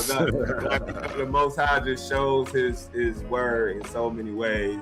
Oh, praise. Jay said it. He literally, and I know it's ain't nothing but the Most High. Even with what I stated last week with the brethren, like, Joseph's dream became a reality. They all bowed to him. At the end. And just the foreshadowing of him being a savior for them. Yes. He didn't even know what he was doing by storing up the famine, and even not being harsh with them when they came into the land, because he should have, for what they did to him, he should have threw them all in the thing on prison in the dungeon. But just the foreshadowing how Hamashiach put everything on his back to save his people, to save his brethren and his sister. So it just, again, they were all so upset with Yoceph because of what he was speaking. He was the messenger sent by the Most High to rebuke and to point out how in error the children were with his brothers, like with Reuben and his situation. Like I told you in 37 as well, when they were saying, here comes this dreamer, here he comes, like, and how Yaakov's other children came and told Yoceph what was going on, what the brethren was doing out in the streets, like when they took over and hurt the people in I know what Shechem you were and saying, like each of their sins. each of their sins, and he saved them. Even with a little bit of the like he really did, like Joseph, when like he put his brothers to the test, like him testing them, they actually went to them with the reconciling with each other. Like all of that testing he did. You feel what I'm saying? It's just, and you know, our big brother Yasha, he put us all to the test. Right? He told us what he wanted us to do. He did when he was talking that to the disciple, the Talmudim, that means student. We're all students, right? He said, "Go ye forth, right, and preach this to all nations." Right? He ain't saying that all nations to come preach this to y'all. See, so it's the other way around, everybody. I don't mind listening to them. I know some of them of the other nations that be putting down, that be getting down, that, you know, they talk somewhat of us and look at these little details, but let's just say they want to save face of why they don't really bring out what they want to. You know, I know a couple of them right now. You don't see them on Saturday, you see them on Sunday, but they talking what we talking. So I'm still looking for now. If they keep it up, I'm gonna reach out, but they gotta keep up the good work. Before I say that, you know who I'm talking about too. I've been waiting for a long time to get with these people, and I just want to make sure they all the way on what we on. That part, absolutely. You ain't dressed like a lamb when you were actually wolves up under there. So make sure. Yeah. Gotta be discerning, y'all. Yeah. But family, I think we're at the time for the scriptures, you know. So okay. Unless y'all have anything additional to bring out to the brothers and sisters. So you got everything for the day. I knew it. You slick. You slick. I knew it. We finna turn up, y'all. We gonna have got some meat over here. God. So family, y'all know what time it is. Get those coffee cups and alarm clocks in the chat. And let's get into this, y'all.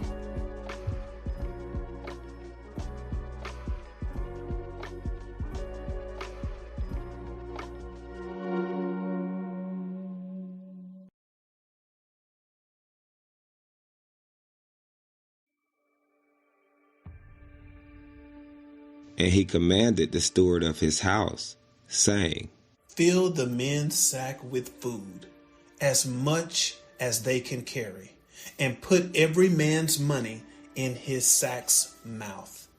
And put my cup, the silver cup, in the sack's mouth of the youngest, and his grain money. And he did according to the word that Yoceph had spoken. As soon as the morning was light, the men were sent away, they and their asses. And when they were gone out of the city, and not yet far off, Yoceph said unto his steward, Up, follow after the men, and when you do overtake them, say unto them, Wherefore have ye rewarded evil for good? Is not this it in which your Adonai drinks, and whereby indeed he divines? Ye have done evil in so doing. And he overtook them, and he spoke unto them these same words. And they said unto him, Wherefore says my Adonai these words? Far be it that your servant should do according to this thing. Behold, the money, which we found in our sacks' mouths, we brought it again unto you out of the land of Canaan. How then should we steal out of our Adonai's house silver or gold? With whomsoever of your servants it be found, both let him die, and we also will be our Adonai's bondmen. And he said, Now also let it be according to your words. He with whom it is found shall be my servant, and ye shall be blameless. Then they speedily took down every man his sack to the ground, and opened every man his sack. And he searched, and began at the eldest, and left at the youngest. And the cup was found in Benjamin's sack. And they rent their clothes, and laded every man his ass, and returned to the city. And Yehuda and his brethren came to Yoseph's house, for he was yet there. And they fell before him on the ground.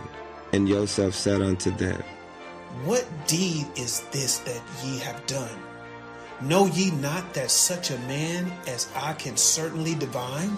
And Yehuda said, What shall we say to my Adonai? What shall we speak? Or how shall we clear ourselves? Our Elohim have found out the iniquity of thy servants. Behold, we are my Adonai's servants, both we and he also with whom the cup is found. And he said, Far be it that I should do so, but the man in whose hand is the cup is found, he shall be my servant. And as for you, get you up in peace unto your father. Then Yehuda came near unto him and said, O Adonai, let thy servant, I pray thee, speak a word in my Lord's ear, and let not thine anger burn against thy servant, for thou art even as Pharaoh. Adonai asked his servants, saying, Have ye a father or a brother?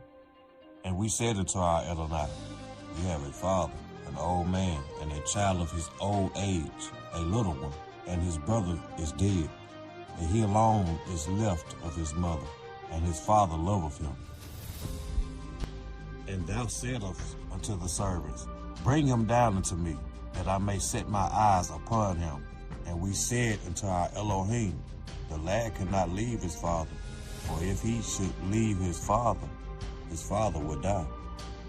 And thou saidst unto thy servants, Except your youngest brother come down with you, ye shall see my face no more.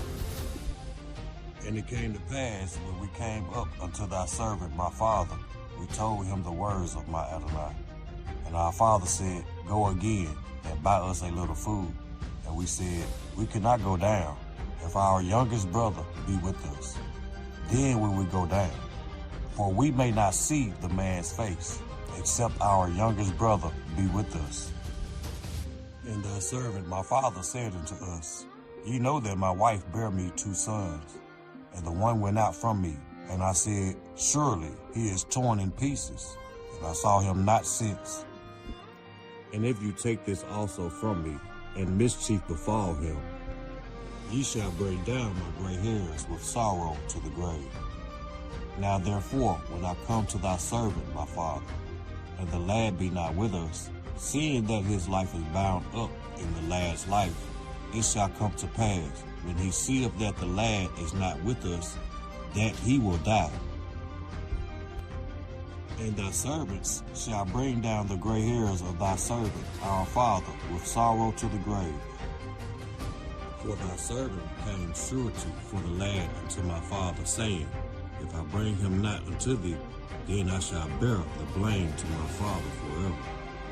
Now therefore, I pray thee, let thy servant abide instead of the lad a bondman to my Adonai, and let the lad go up with his brethren.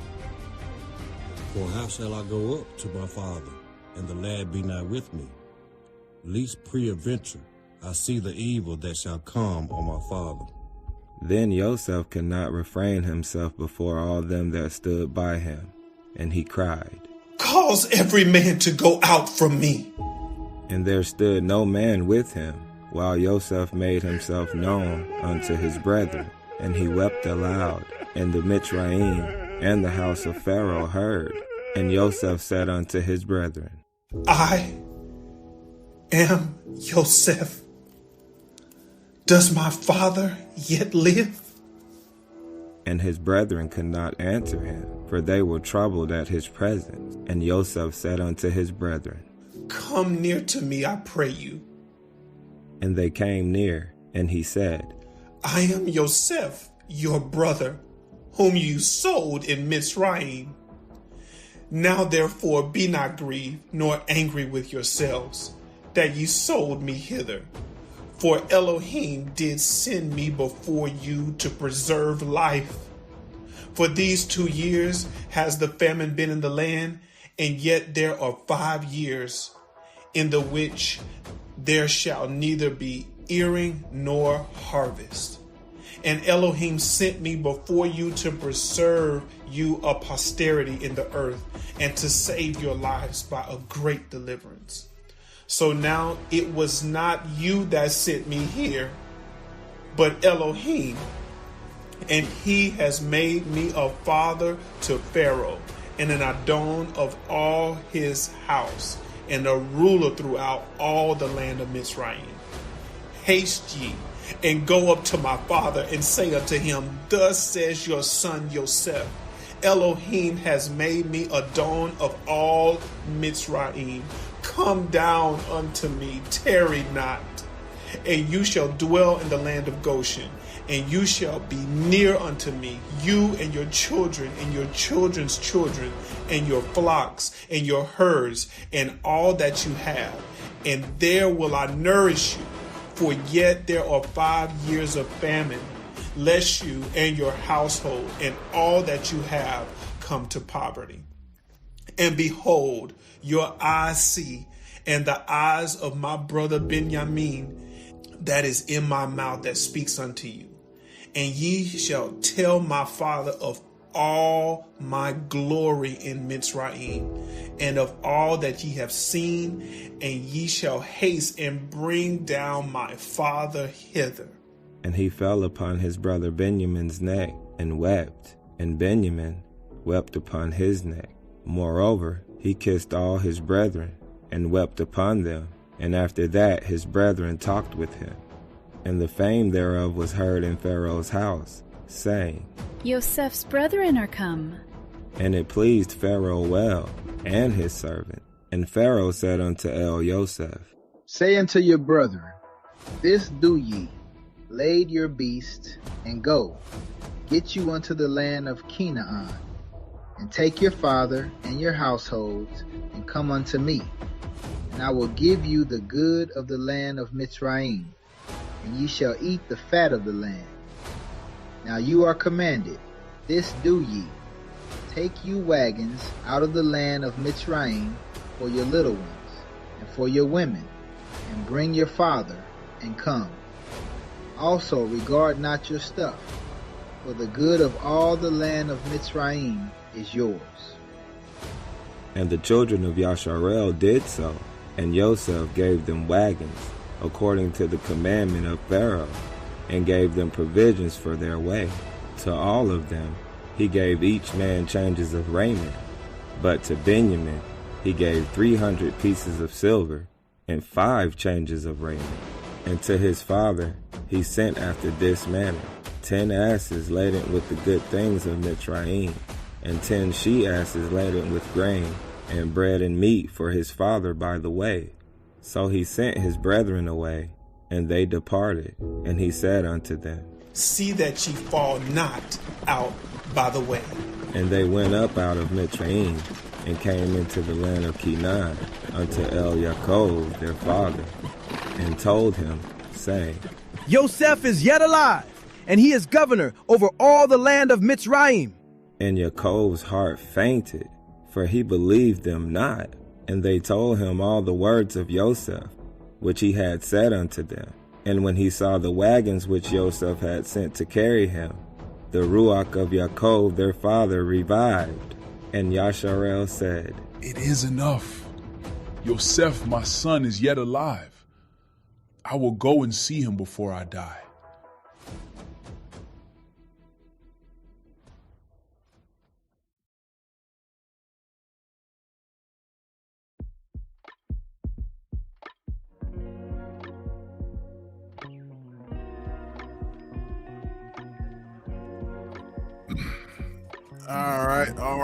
All right, family, we are back.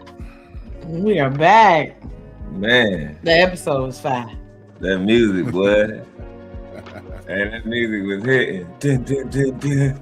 Dun, dun, dun, dun. When you said it sound like It sounded like we were watching a Marvel movie. yeah, he was talking about the Incredible Hulk.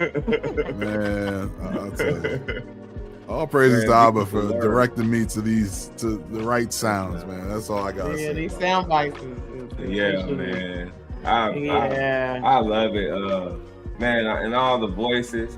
And even those voices that, we put where we put them at, we put them there. They sound so in place. You gotta understand. Sometimes we're dealing with other nations and things like that. So that's why going into this next season, season 3, we'll have a total different sound to it, more confidence. It's just when we talk about it, it's so funny because I'll do it. Like I do how I was recording it, and me and my wife would laugh, and then I'll do how I'm doing it now, and she's like, "Wow, it sounds so much, stronger when you're doing it like that." So this was a good episode as well. Yes. And then like I said, you see how Judah, he's more soft-hearted when he's talking at this point. He ain't so arrogant how he was. You know what I'm saying? So Judah. But yeah, I thought it was really interesting.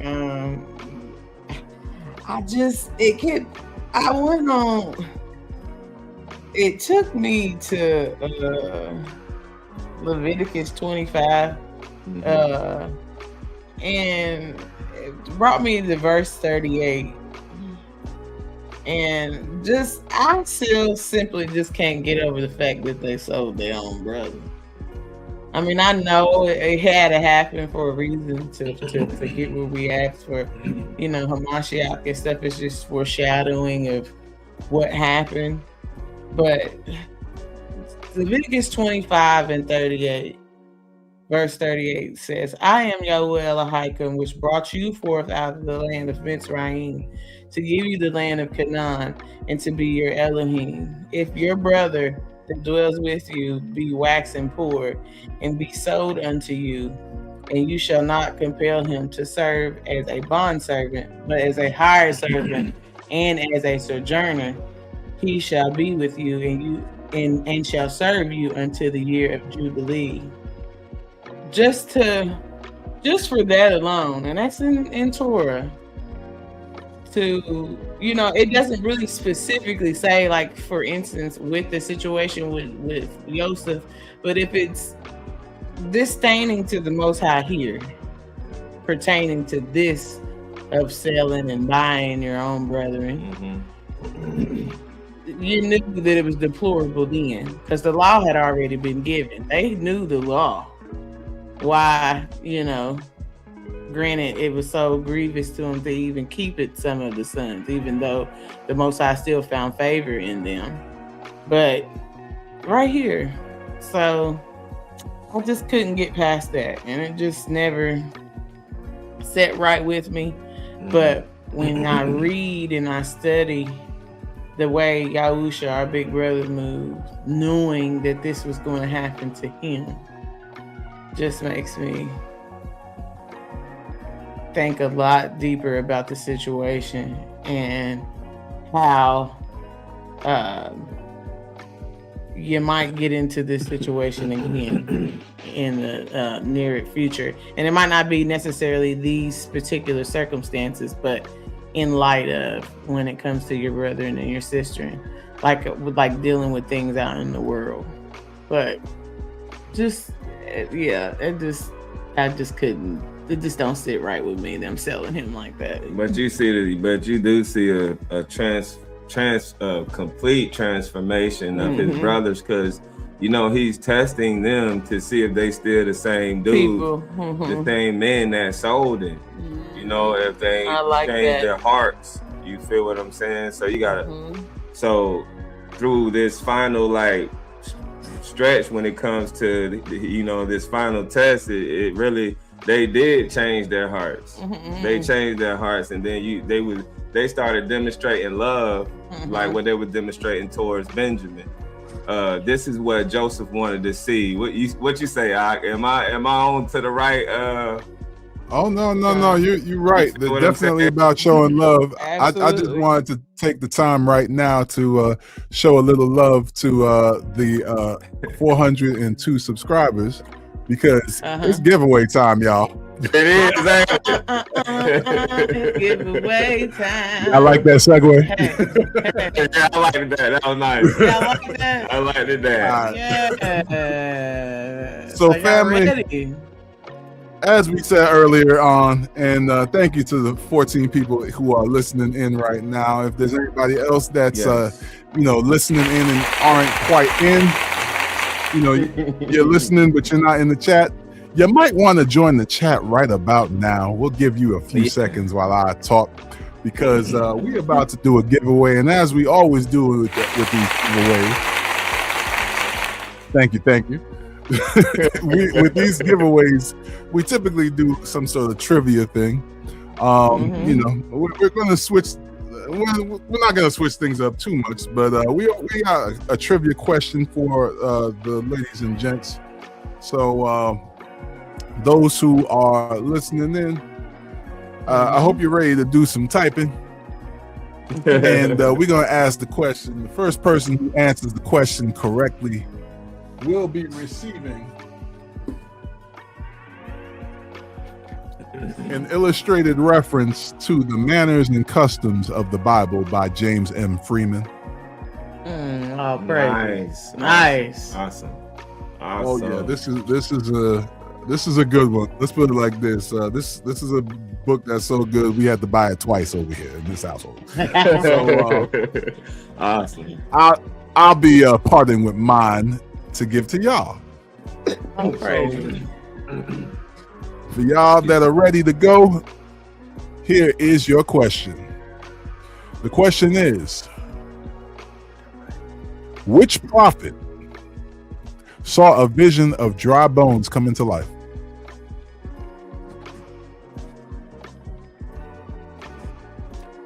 Which prophet saw a vision of dry bones coming to life? Oh, it's an open book test, but you might want to answer the question quickly, because somebody else might already have the answer and be ready to go ahead and answer it. And just like that, ladies and gentlemen, we have a winner. We have round of applause for our brother Zah. Yes. Look at that. Our brother Zaya Israel, you just won an illustrated reference to the manners and customs of the Bible by James M. Freeman. Reach out to us. In fact, let's do it via the email. In fact, let me see if we have a banner with the email address. Do we have one? If not, we're gonna have to add that. We're going to add one of those. I mean, yeah. It's not Aki. You can text your big Ak over here, your address too, and we'll get it to Jim. Oh yeah, no problem. Just shoot it my way, and I'll get it. I need it anyway, because I'm about to send you some merch from us. Merch. Yeah. Oh, praises. There we go. No, we may as well put it up there. For everyone else that may be interested, you can always reach us at wakeupyasharala@gmail.com. Yes, this is another way to ask questions as well, guys. Like, just give us, a few days or whatever, because like I said, we are busy. Yeah. So if you guys have any questions as well, you can always ask through the Gmail, the Discord, or you can individually message us on our social media platforms, direct message us. But yeah, of course. Con.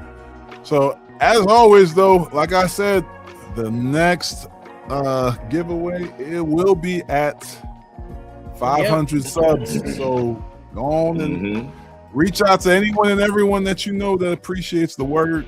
And we got that special giveaway of a Sepher coming out at 500 subs, y'all. So appreciate y'all. We love y'all. This is just us giving back, Oh, praise. As our family grows, who knows? Y'all might be, become a part. Might be a voice in the scripture. You never know. Right. We might wake up here one day and we be like, "Hey, man, we done hit 700, and we gotta give away 3 items." Right. Exactly. You don't know. Most High gonna bless us regardless. And man, it's so glad to have these giveaways. They feel real good. Absolutely. Yeah, he said that's his favorite prophecy right there.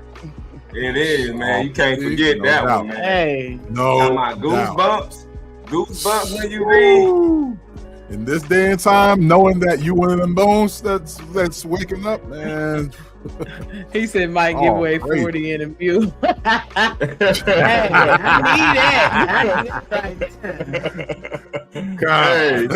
need that. Hey, man, go ahead and give me that. Yeah, because I don't want your money. I want the land, and give me the donkey.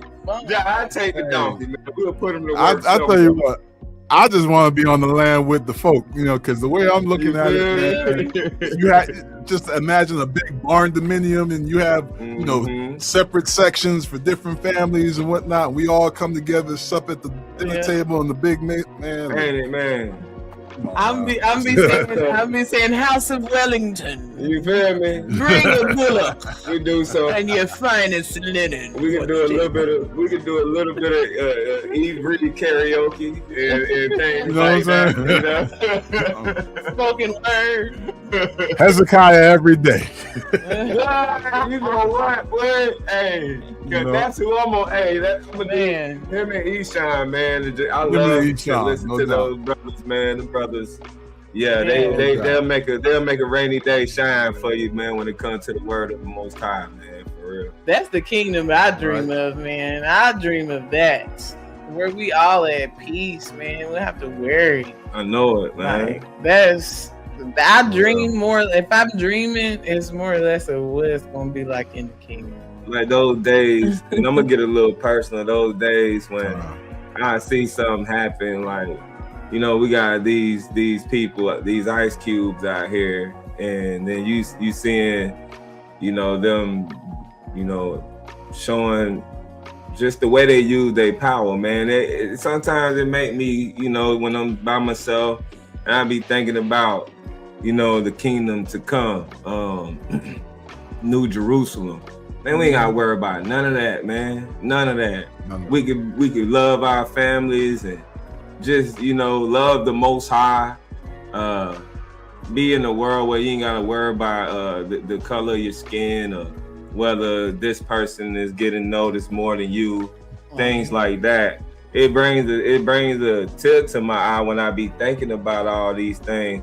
And it for real, when we say this thing, your kingdom come, hey, that's what we asking the Most High. So every time when y'all pray, brothers and sisters, every time when y'all pray, when you say your kingdom come, you telling him to bring it. Yeah. You telling him to bring it. Tell him to bring it. Tell him. Because Abba, you said that you gonna bring this down for all the righteous and the good of your people. We keep that, and this is the stuff that keep us going with faith, and plus the obedience is there because you gotta be obedient. If you ain't obedient, you ain't no way you know about faith. Yeah, you get what I'm saying? So those things just come, just attributes that he gives us when we receive the Holy Spirit. We really want a peaceful world. Not saying to, because I know he says don't be of this world. Yes. But I'm saying that as in, we can still be the peace that the world needs as his children and as the people he chose to put forth his word.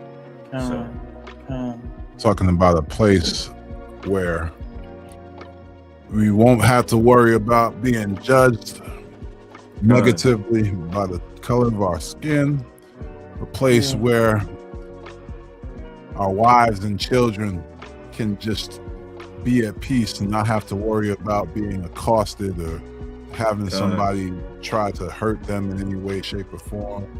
A place where we'll be able to live righteously, all of us with the same standard, adhering to that standard, not a million different standards, and if my morality clashes with your morality, now we're at war. No. See, we all have the same standards set by the Most High. That part. So there's no questions here. We know what time it is. We know what obedience is going to look like and how to live that, because we're all going to be obeying the same way and the same Elohim, the same King. Yep. Man, I am absolutely looking forward to that kingdom. And the rest of this kingdom and this world right now can kick rocks. I'm telling that you. Straight up. I'm telling you. Yes. Because I mean, if y'all, I'm tired of going to 9 to 5 every day. I'd rather be working for the Most High. But hey, to be a child of the Most High, consider yourself an amazing person in this world, because He's willing to stop everything and give us time to come back to Him. Hey, man. To the chosen ones out there in the world on the four corners, y'all, shout, raise y'all hands and cry out His name, because we have a Elohim who gave us a beginning, and guess what's the best part? He give us an end, and look how peaceful it sounds. All praise. Gives me goosebumps. Well, family, I think it's time to go on to the recap the reactions rather to this episode. And Yoceph testing the sons of Yasharel one last time by placing that silver cup in Benjamin's sack, and after being confronted, returned to Yoceph.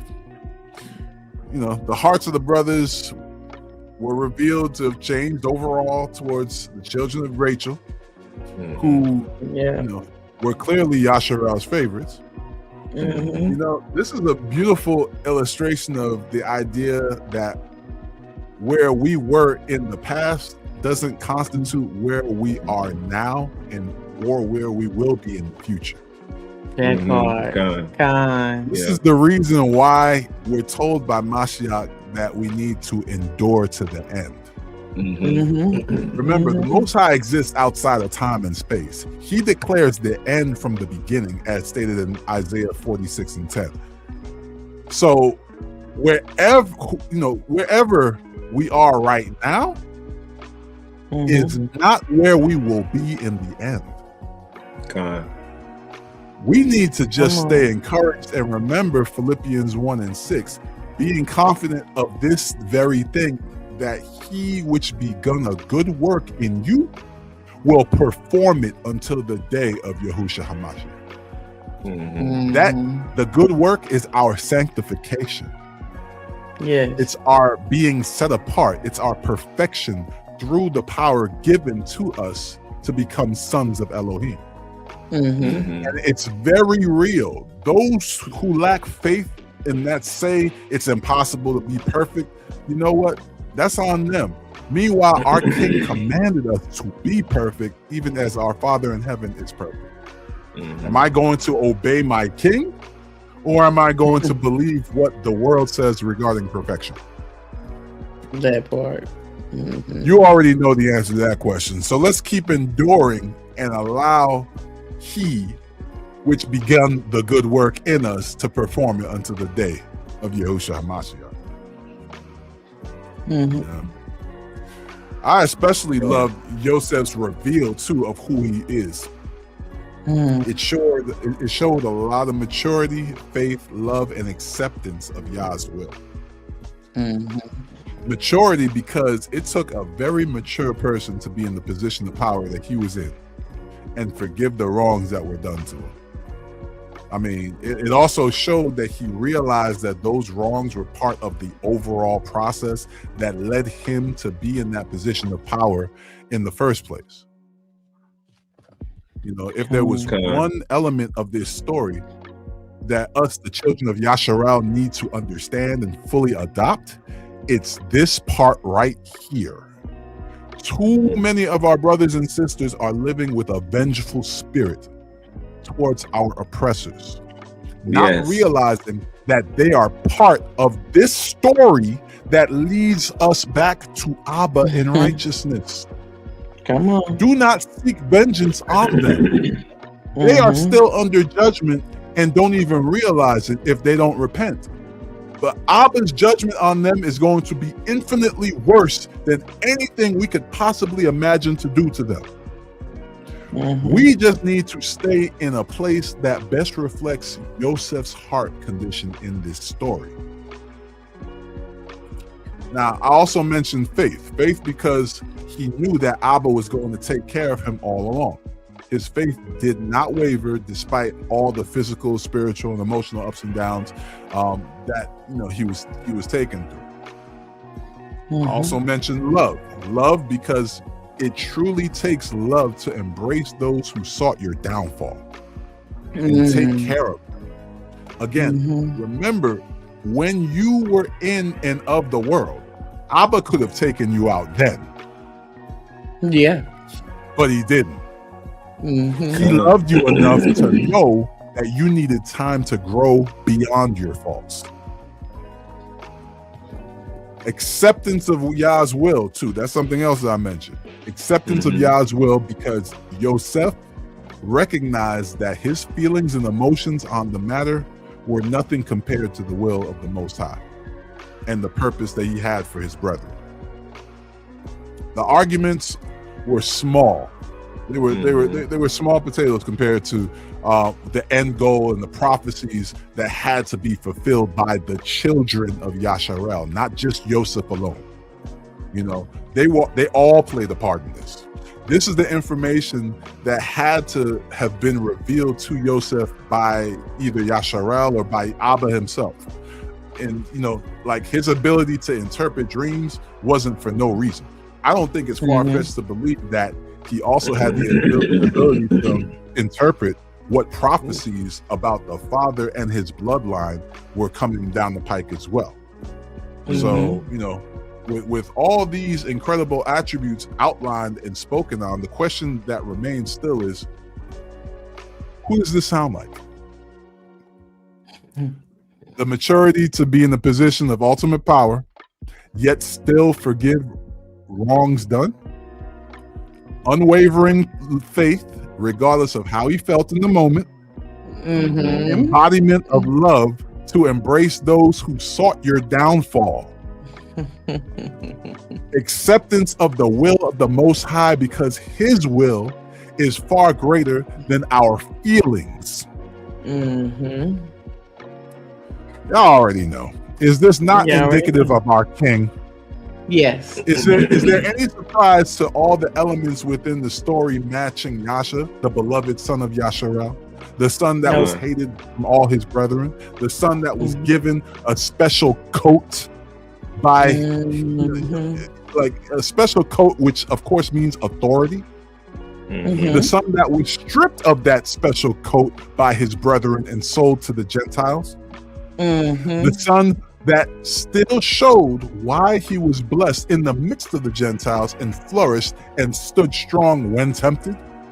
The son whose wisdom and faithfulness led back to him being given all power and authority. And the son who would still show love to redeem those same brothers who hated and sold him.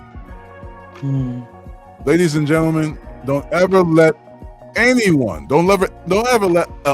anyone to tell you that Mashiach is not all throughout the Old Testament. The literal outline of his path is shown in vivid detail in the first book of the Bible. Come on. He that hath an ear, let him hear. All praises to you. Well said. Well said. And it just everything flowed from last Sunday over into this episode as well. Yeah, like it just points to Hamashiach. Like he redeemed them because, and the reason why I brought up a couple of those points and the sins and stuff from last Sunday was the fact that the Most High was sending judgment. When the Most High sends a famine, it's judgment. So he was still able to be a savior to them by just doing what the Most High says. And the Most High uses the one nobody was listening to. Yeah. Like they couldn't stand him. And that's who he used to send the message. And then change their heart posture as well. The other sons, that made them think about the wrongdoing that they were doing. So the stone that the builders rejected became this cornerstone. That part. So I'm gonna go ahead and put my little breakdown in. You know, as we seen in this chapter, you see where Joseph tests his brother by placing the cup in Benjamin's sack. You see the brothers shocked by the discovery, and then they get more afraid because they thinking they finna do their father wrong once again with another brother. Then Judah offers himself in place of his little brother, which is another thing. You can even look at that as a shadow too, a foreshadow of the sacrifice that Yahusha makes for us too. But to end it all out, the chapter highlights that the true repentance is demonstrated through actual action.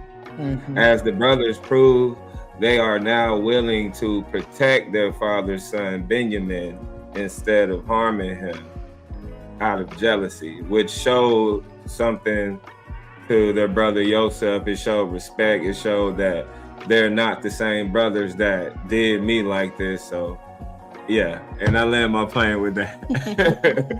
Bingo.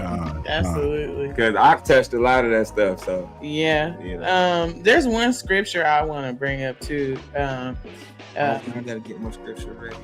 Yeah. Exodus 34, and I'm gonna read from 7 to 14. You say Exodus? And the reason why I'm bringing this up is because even though they transgressed, the Most High still showed them favor by, again, they didn't lose their lives in Mitzri. And the reason why I'm bringing this point out is because it'll show how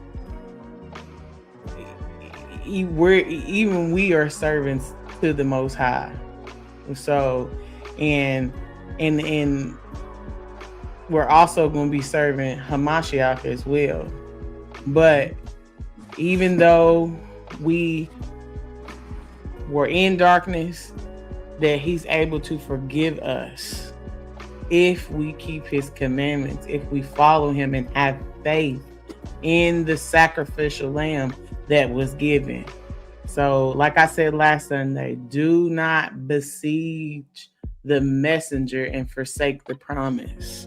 So Exodus 34, starting at verse 7 says, keeping mercy for thousands, forgiving iniquity and transgression and sin, and that will by no means clear the guilty, visiting the iniquities of the fathers upon the children and upon the children's children unto the third and fourth generation. And Moshe made haste and bowed his head towards the earth and worshiped.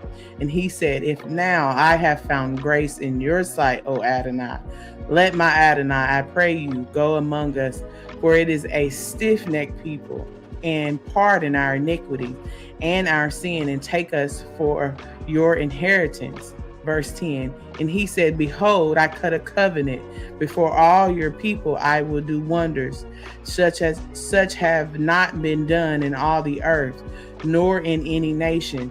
And all the people among which you are shall see the work of Yahweh, for it is a terrible thing that I will do with you. Verse 11, guard which I command you this day. Behold, I drive out before you the Emerim, the Kenaim, the Chitti, the Perzi, the Hivi, and the Yevusi. Take heed to yourself, lest ye cut a covenant with the inhabitants of the land whither you go, lest it be for a snare in the midst of you. But you shall destroy their altars, break their images, and cut down their Asherah poles. Verse 14, for you shall worship no other El, for Yahuwah Kahana is my name. He is a jealous El. We are going to worship the Most High. We're going to worship him. We're going to worship him, and his son is going to be our king. You want to be forgiven of your iniquities? repent, turn from your wicked ways, follow and keep the law, statutes, and commandments of the Most High, and have faith in His Son, so that all these promises and these blessings can come upon you and your seed. I leave my play. I agree. I got one more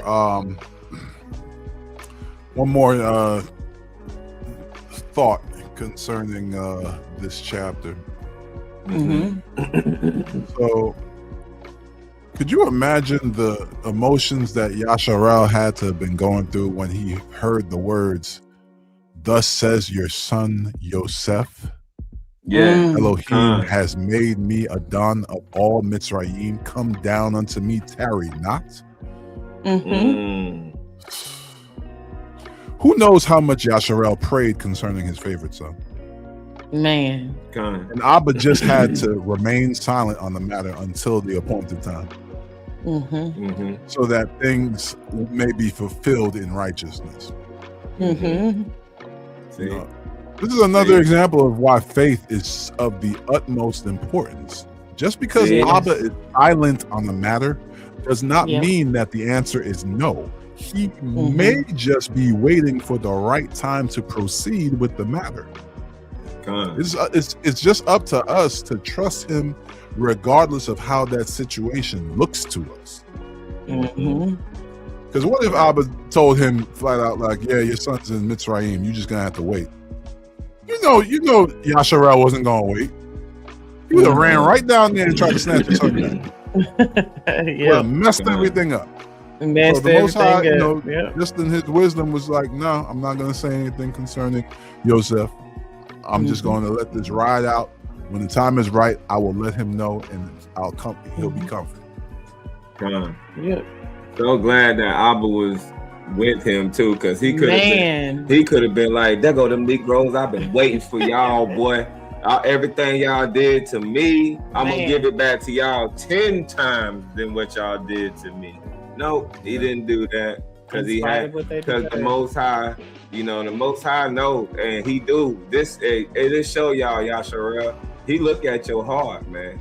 He look at the heart. If he know that you got any kind of deceitfulness in your heart, man, he gonna find. Like what my Moray says, when an angel swing that sickle, well, you wanted to pass through you, right?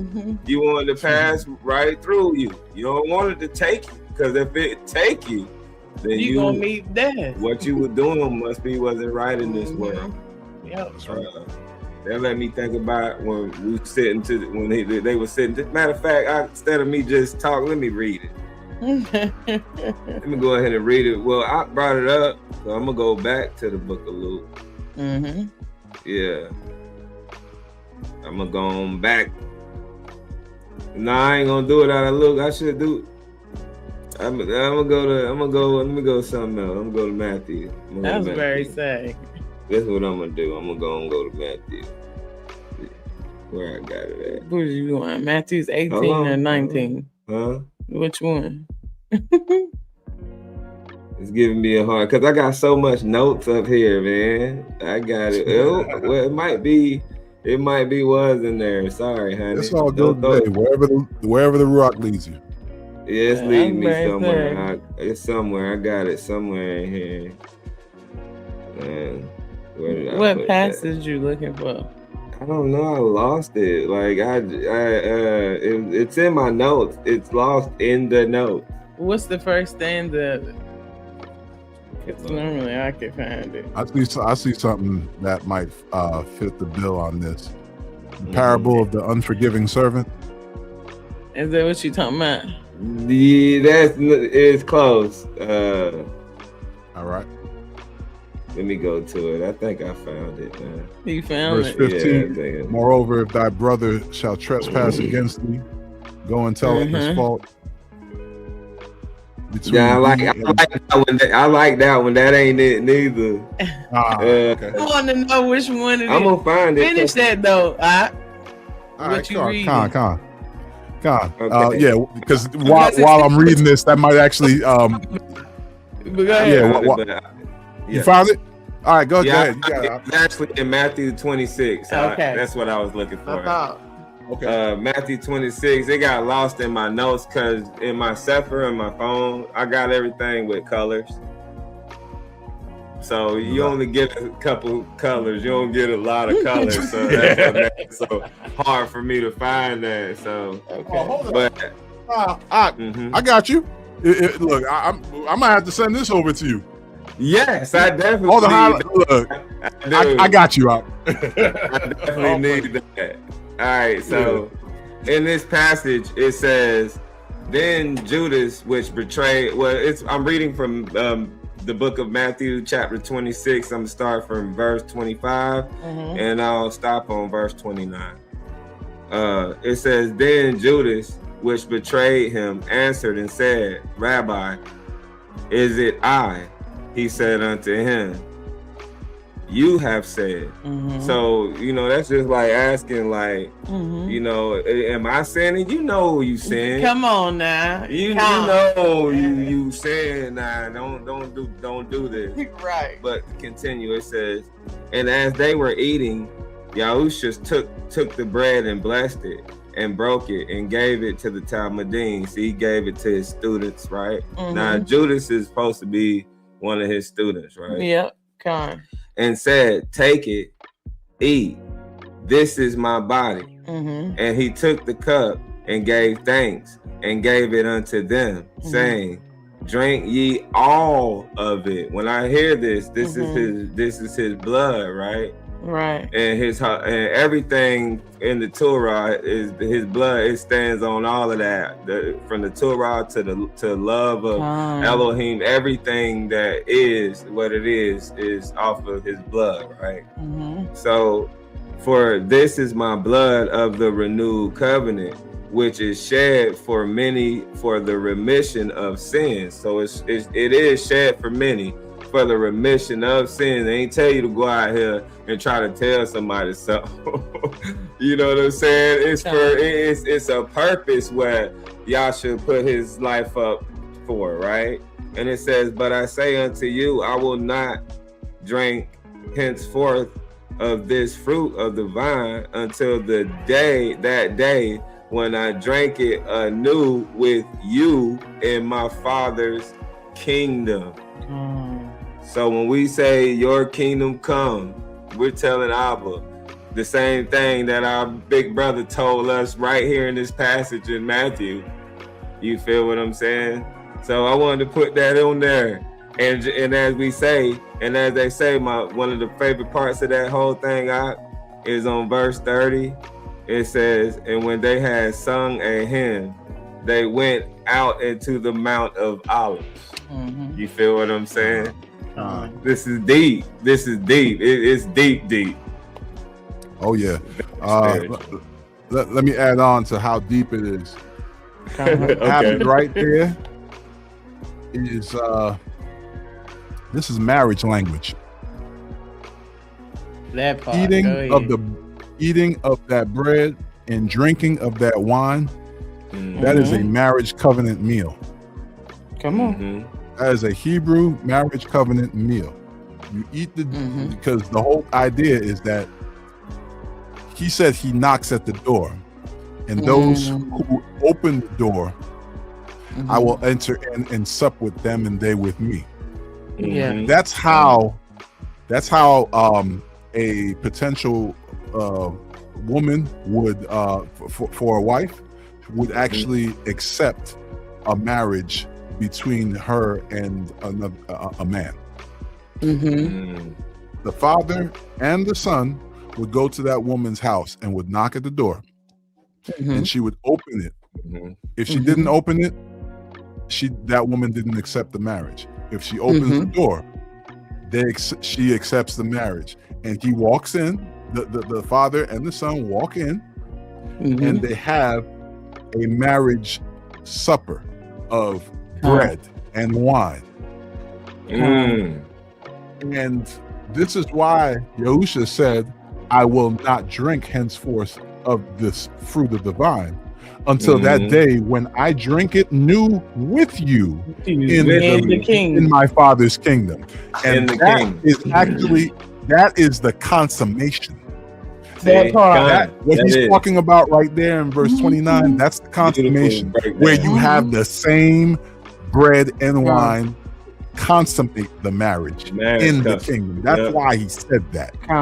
See, like you said, it gets deep. It gets deep. And you see what I'm saying? Like, and that's just you didn't even have to use. You don't even have to really use. You could just use that one verse when he says that to break that down.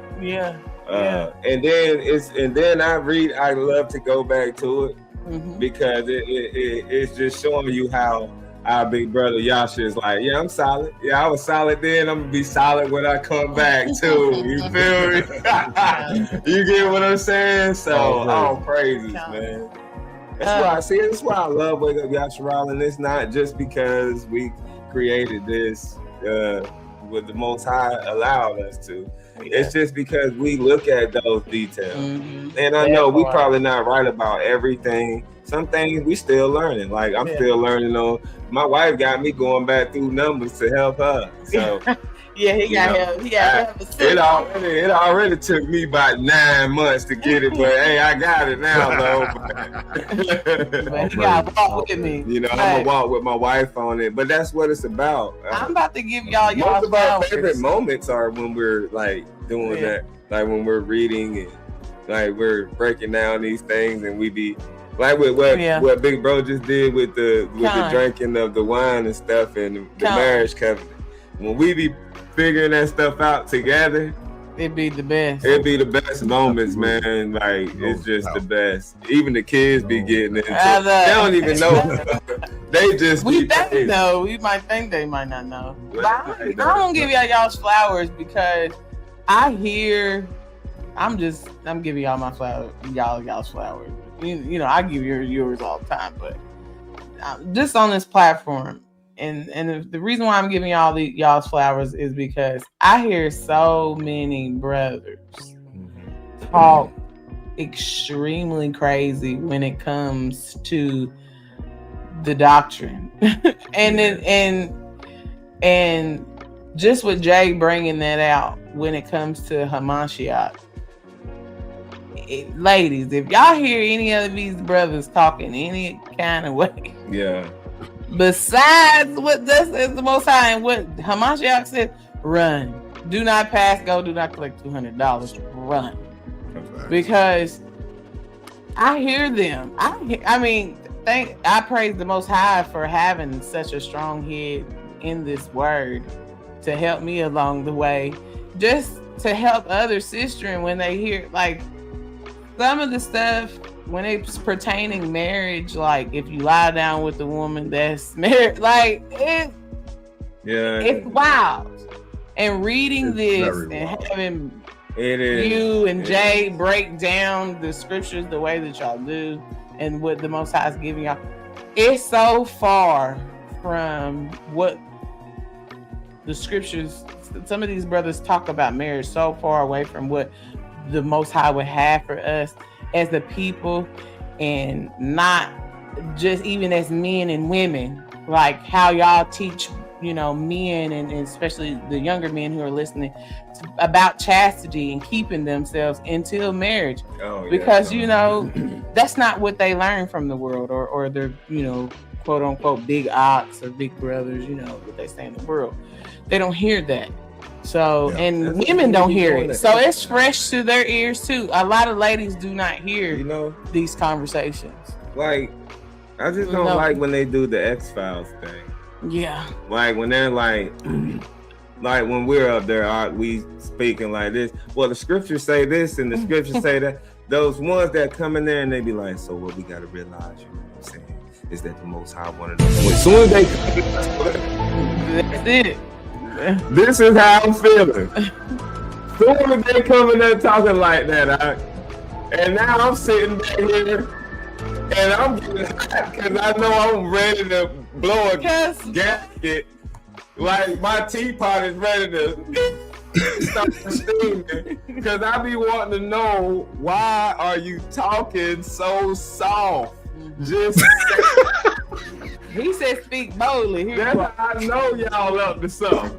As soon as they go to talking like that, I already know. I hit you on the arm and be like, look at them, they getting ready, and then she'll come to the comments and be like, watch, they gonna go here, they go there, and they do it soon as. And I'm laughing, but here's the thing about it. As soon as you start saying that and start talking about why they talking so soft, the first thing that came into my mind was Genesis chapter 3, verse 1. Oh, now man. the serpent was more subtle than any beast of the field, which, come on, son. Like that's talking like that serpent. Like, you know what I'm saying? You can see you whispering. I know. Yeah. Like all us up in here, man. Why? I mean, what? Like y'all ain't the Yin Yang twins? Yeah. Something here. Yeah, you know. People crazy. That's funny. And I'm not like trying to brag on my husband, and I ain't trying to brag on my big brother, but when I tell y'all I understand, ladies, I do. These brothers be out here talking asinine.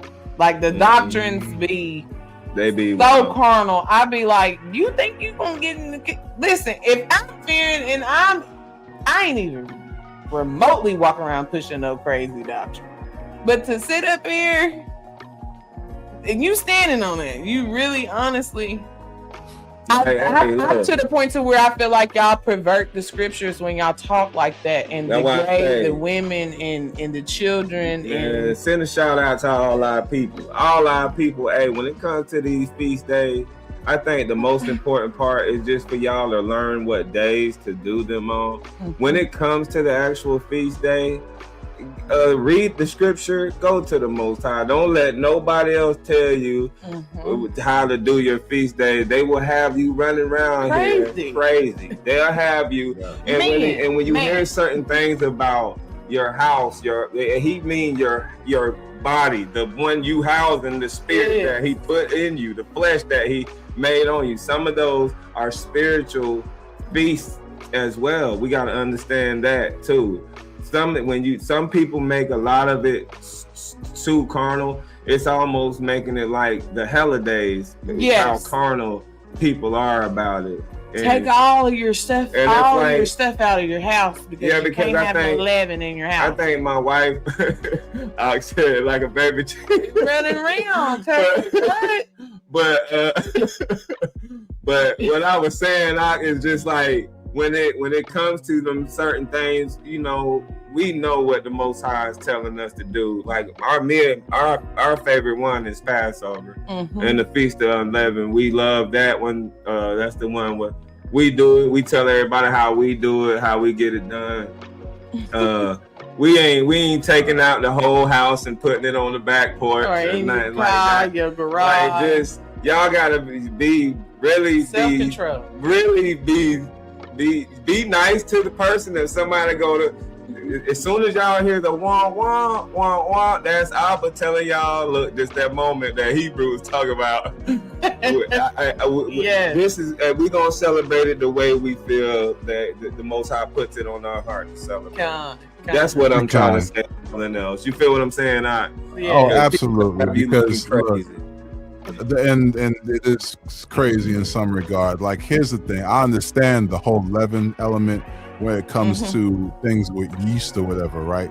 Because I absolutely will take, like, if there's yeast in my house, I'll get rid of it because it's leaven. I get it. Here's the thing, though. If there's yeast in or leaven in my toothpaste, no, I won't even say leaven because I'm not using my toothpaste to make bread. Right. I'm not using laundry detergent to make bread. Like, what are y'all talking about? You know what I'm saying? Like, I understand what some of y'all are talking about. I understand like if there's yeast in certain packaged foods that you have, or if you have bread, you need to get. But like, there's baking soda in your toothpaste. Yeah. When was the last time anyone you knew made toothpaste bread? I don't know. Never did it. What are you talking about? No, nobody who did it. There's somebody out there though. Hold on. This is Beyonce's internet. Whoever that Gentile is that's doing that. You know it's a Gentile. Whoever that Gentile is that's doing that. You know what? We gonna pray for you.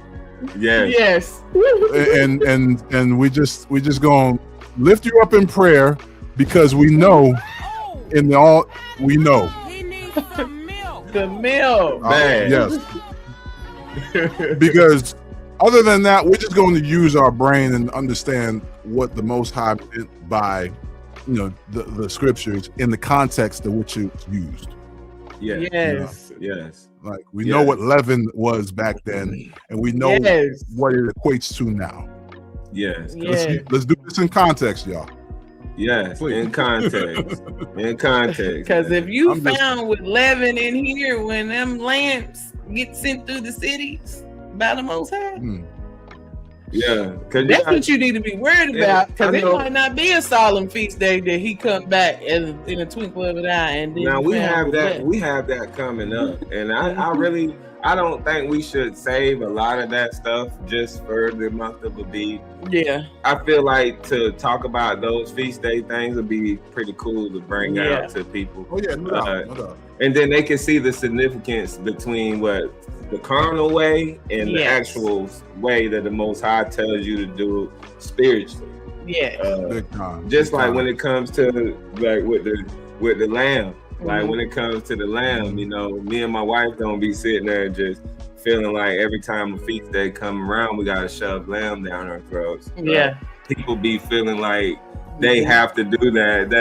That becomes tradition. They're making it a tradition then instead of what it's not. It's the foreshadowing. I love it how you said it's a foreshadowing. So that part. I think we should talk about those things. Yeah, and these are days that we'll be keeping in the kingdom. And it's just and if the other nations don't keep it, them, they won't get no rain. Yeah, no rain. But it's just like I did it. Like I'm not telling you if the Most High, like this is how I look at it now, because this is where we are at in our walk. Is those first few years we took everything out of the house. I mean, we combed through everything and took it out of the house.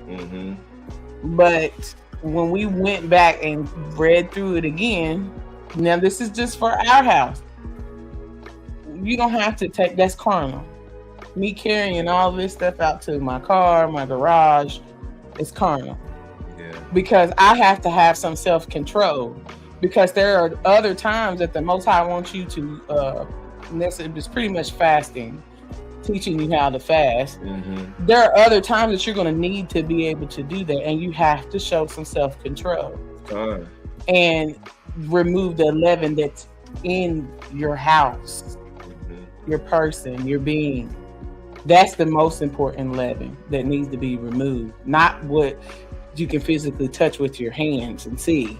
It's this, the inward man.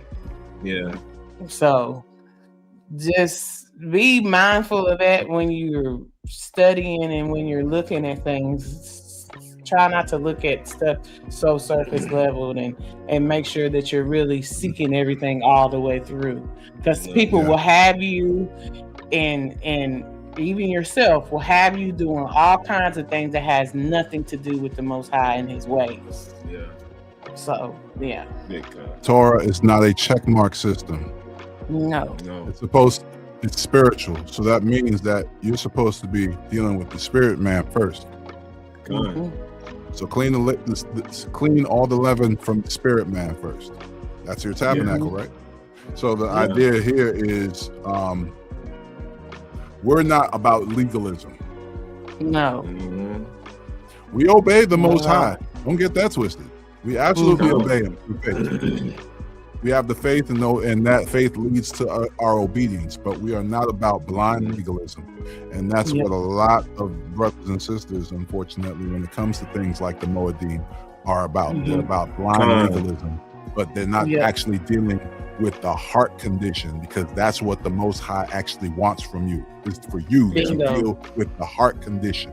If you deal with the heart condition, everything else, including what you physically do, will naturally happen. That's just how it works. Yes.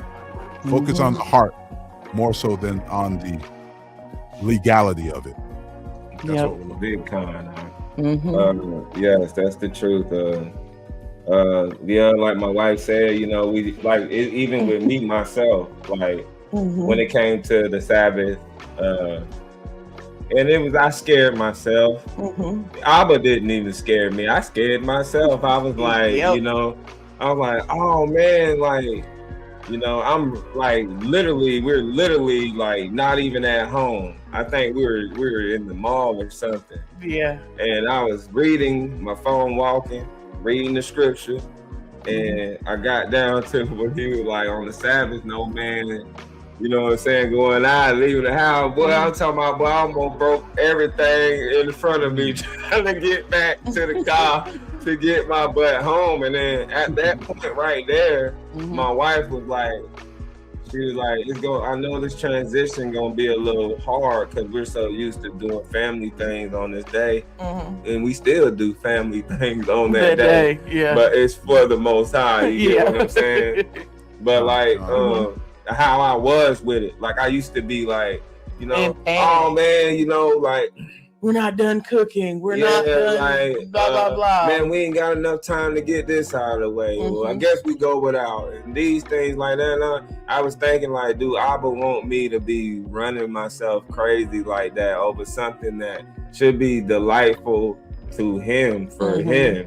It should be seen as, I should be able to rest and not drive myself crazy. Read his word and relax my mind and get those, you know, spiritual vibes in that way. I had to figure that out, and I found that out, you know, just by reading the word. The situation with David and when they eat the shoe bread, and you know, the situation with Yahusha and with the corn and stuff like that.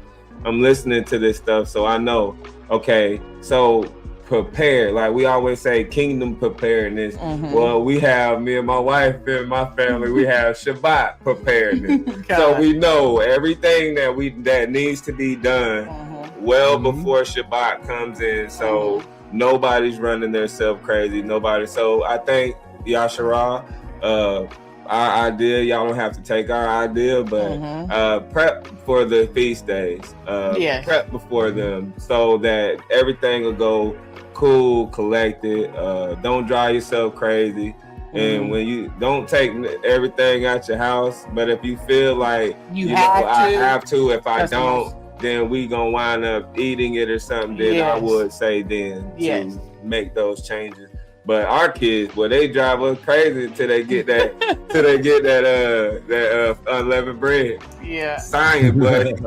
Science, you gotta get with him, because if you don't want eat the whole thing, we'll sit down for Passover dinner, and then, you know, he done ate all the bread. We gotta make more bread, man. You know what I'm saying? Eating all the unleavened. I'm like, you cannot. Like, he'll eat all of it. So I'm having to make double. You know what he told his sister? He said it's good because it's holy. Yeah, that's what because it's holy. It's holy bread. That's why I holy bread. All crazy. All crazy. Yeah, like just. And I'm just thankful that, you know, we have the ability to cook during those times, because I definitely look. I'll put it like this. I'll tell you, one person that is a bread loving somebody is my wife, and I can't even lie. I love bread as well. So, you know, when it comes to you know, unleavened bread, man, that's definitely a favorite for us. Right after Sukkot. So.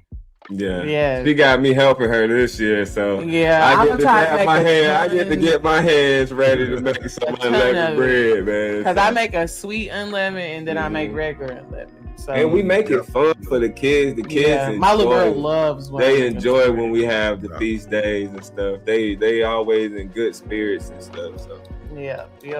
She ready to come out. She ready to come out here now. You know, I done seen her little afro puff stick around the corner by a good 2-3 times, sitting over here.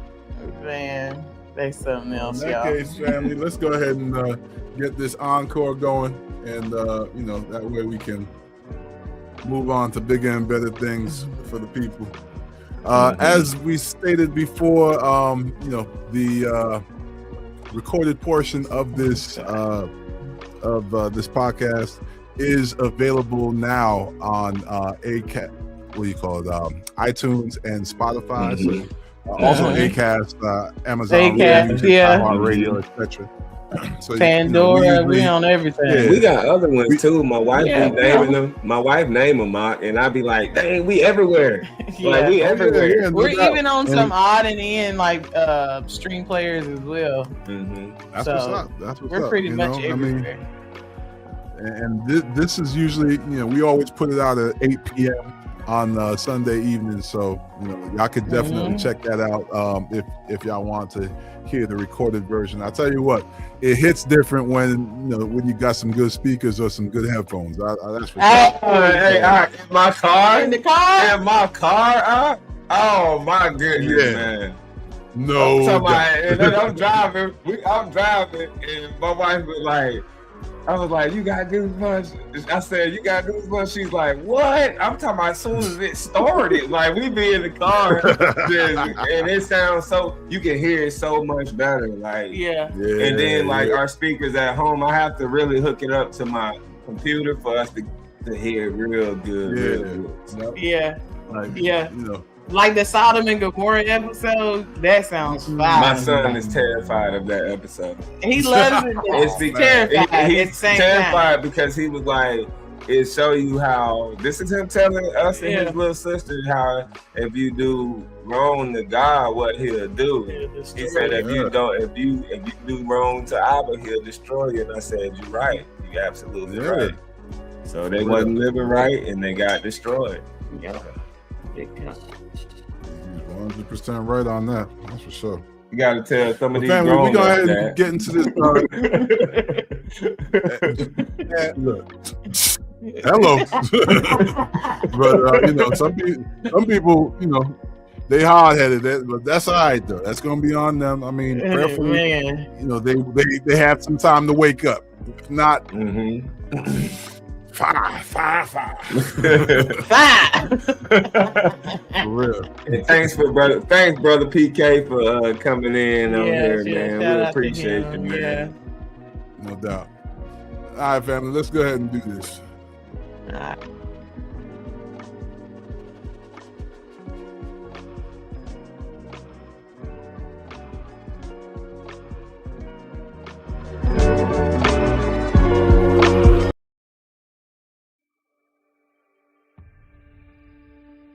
And he commanded the steward of his house, saying, fill the men's sack with food, as much as they can carry, and put every man's money in his sack's mouth.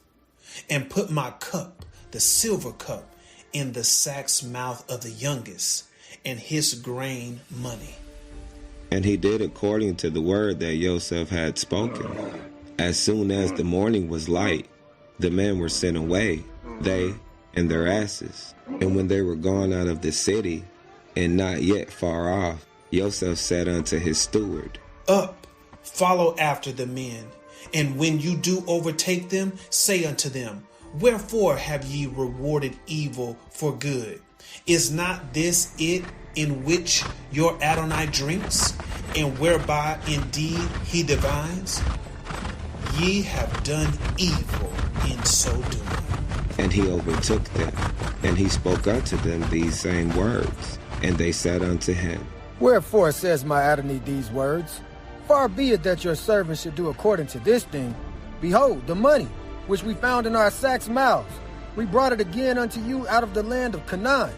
How then should we steal out of our Adonai's house silver or gold?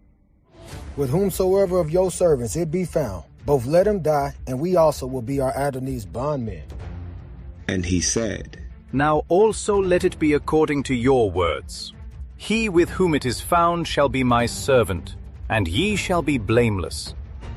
Then they speedily took down every man his sack to the ground, and opened every man his sack. And he searched, and began at the eldest, and left at the youngest. And the cup was found in Benjamin's sack. And they rent their clothes, and laded every man his ass, and returned to the city. And Yehuda and his brethren came to Yoceph's house, for he was yet there. And they fell before him on the ground. And Yoceph said unto them, What deed is this that ye have done? Know ye not that such a man as I can certainly divine? And Yehuda said, What shall we say to my Adonai? What shall we speak? Or how shall we clear ourselves? Our Elohim have found out the iniquity of thy servants. Behold, we are my Adonai's servants, both we and he also with whom the cup is found. And he said, Far be it that I should do so, but the man in whose hand is the cup is found, he shall be my servant. And as for you, get you up in peace unto your father. Then Yehuda came near unto him, and said, O Adonai, let thy servant, I pray thee, speak a word in my Lord's ear, and let not thine anger burn against thy servant, for thou art even as Pharaoh. Adonai asked his servants, saying, Have ye a father or a brother? And we said unto our Adonai, We have a father, an old man, and a child of his old age, a little one, and his brother is dead, and he alone is left of his mother, and his father loveth him.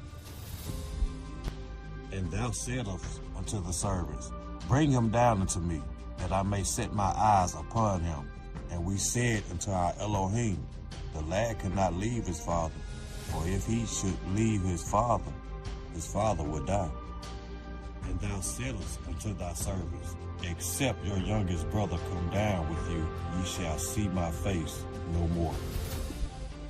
And it came to pass, when we came up unto thy servant my father, we told him the words of my Adonai. And our father said, Go again, and buy us a little food. And we said, We cannot go down, if our youngest brother be with us. Then will we go down, for we may not see the man's face, except our youngest brother be with us. And thy servant my father said unto us, Ye know that my wife bare me 2 sons, and the one went out from me. And I said, Surely he is torn in pieces, and I saw him not since. And if you take this also from me, and mischief befall him, ye shall bring down my gray hairs with sorrow to the grave. Now therefore, when I come to thy servant my father, and the lad be not with us, seeing that his life is bound up in the lad's life, it shall come to pass, when he seeth that the lad is not with us, that he will die. And thy servants shall bring down the gray hairs of thy servant, our father, with sorrow to the grave. For thy servant became surety for the lad unto my father, saying, If I bring him not unto thee, then I shall bear the blame to my father forever. Now therefore, I pray thee, let thy servant abide instead of the lad a bondman to my Adonai, and let the lad go up with his brethren. For how shall I go up to my father, and the lad be not with me? Least peradventure I see the evil that shall come on my father. Then Yoceph could not refrain himself before all them that stood by him, and he cried, Cause every man to go out from me. And there stood no man with him, while Yoceph made himself known unto his brethren, and he wept aloud. And the Mitzrayim and the house of Pharaoh heard. And Yoceph said unto his brethren, I am Yoceph. Does my father yet live?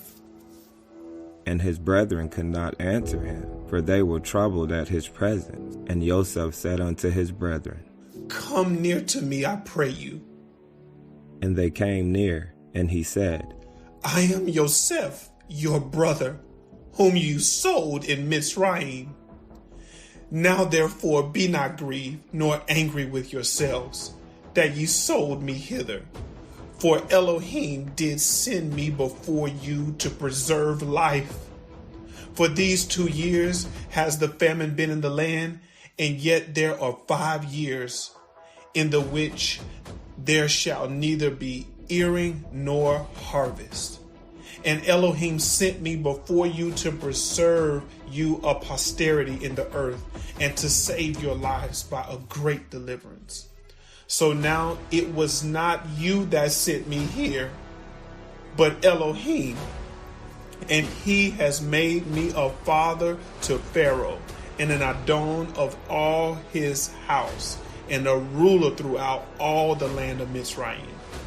Haste ye, and go up to my father, and say unto him, Thus says your son Yoceph, Elohim has made me Adon of all Mitzrayim. Come down unto me, tarry not, and you shall dwell in the land of Goshen, and you shall be near unto me, you and your children and your children's children, and your flocks and your herds, and all that you have.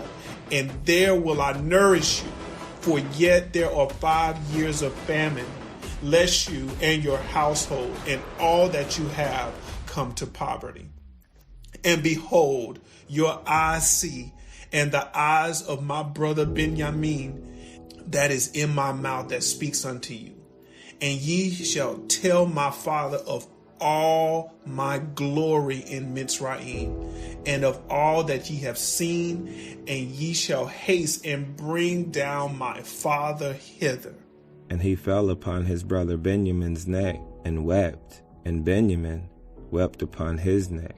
Moreover, he kissed all his brethren, and wept upon them. And after that his brethren talked with him. And the fame thereof was heard in Pharaoh's house, saying, Yoceph's brethren are come. And it pleased Pharaoh well, and his servant. And Pharaoh said unto Yoceph, Say unto your brethren, This do ye, lade your beast, and go, get you unto the land of Canaan, and take your father and your households, and come unto me. And I will give you the good of the land of Mitzrayim, and ye shall eat the fat of the land. Now you are commanded, this do ye, take you wagons out of the land of Mitzrayim for your little ones, and for your women, and bring your father, and come. Also regard not your stuff, for the good of all the land of Mitzrayim is yours. And the children of Yasharel did so, and Yoceph gave them wagons, according to the commandment of Pharaoh, and gave them provisions for their way. To all of them he gave each man changes of raiment, but to Benjamin he gave 300 pieces of silver, and 5 changes of raiment. And to his father he sent after this manner: 10 asses laden with the good things of Mitzrayim, and 10 she-asses laden with grain, and bread and meat for his father by the way. So he sent his brethren away, and they departed. And he said unto them, See that ye fall not out by the way. And they went up out of Mitzrayim, and came into the land of Canaan, unto Yaakov their father, and told him, saying, Yoceph is yet alive, and he is governor over all the land of Mitzrayim. And Yaakov's heart fainted, for he believed them not. And they told him all the words of Yoceph, which he had said unto them. And when he saw the wagons which Yoceph had sent to carry him, the ruach of Yaakov their father revived. And Yasharel said, It is enough. Yoceph, my son, is yet alive. I will go and see him before I die.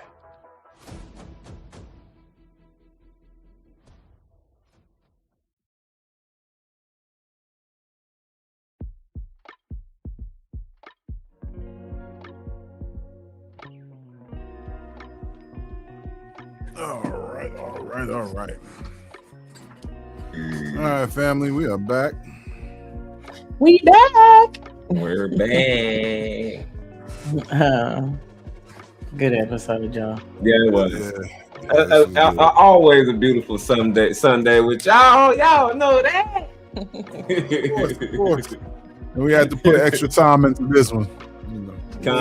Yeah. Big time. Hey, that's why I say these 3 hour long episodes, these episodes we're doing, these webinars, y'all might have to get used to them because Exodus is gonna be very meaty. Yeah, it's gonna be a lot to talk about. It's a lot to talk about. And we're doing all of that in one season. We ain't gonna split it. Oh yeah, this is just be one season. Season 3. Season 3 of Exodus of the book of Exodus will be one season, everybody. So. Yeah, we got 40 chapters to get through. Now, me and my brother, and my wife, we have some real serious things to talk about when it comes to those next books of the Torah. Yeah. So we trying to figure out a way to get that to you because we love you guys. Mm-hmm. So. We excited. Yes. Yeah. I'm ready for the new voices. Like we're gonna be new voices. Man, just imagine some of the people that are gonna reach out and be like, "Hey, look, I want to get in it. I want to do this voice. Can you? Do you have somebody for that voice?" And yes, do not be afraid to reach out to me or my brother. Jay Well or my wife Ab or my sister in the truth. And then people that may know us, like you might know my big brother Drell. Hey, he'll let me know. You might know our big sister Pamika. You might know Zaya. And right there, boom, let him know. He'll reach out to us. Hey, we're a family, man. So Yep. Yeah. Exactly. Yep. And on top of that, as far as the voices are concerned, family, everybody in these scriptures, like, here's the thing.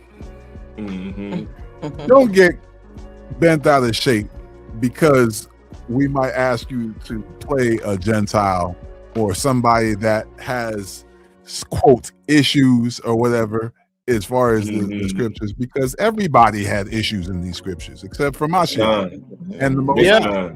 Those are the only people that didn't have issues. You know, like, come on, the only ones. You know, so if we ask you, like, hey, could you play Pharaoh? Look, we asking you to be a part of this whole process.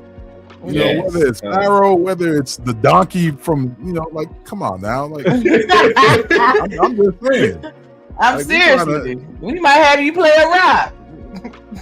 Right? You don't never know. There be people. I'm just saying this because I know there's people that, you know, like you want to envision yourself in the scriptures. All praises. I get that. Yeah. But here's the thing. You're not that person. No, they ain't wrote about us yet. Yeah. Like the person, you know who I'm playing?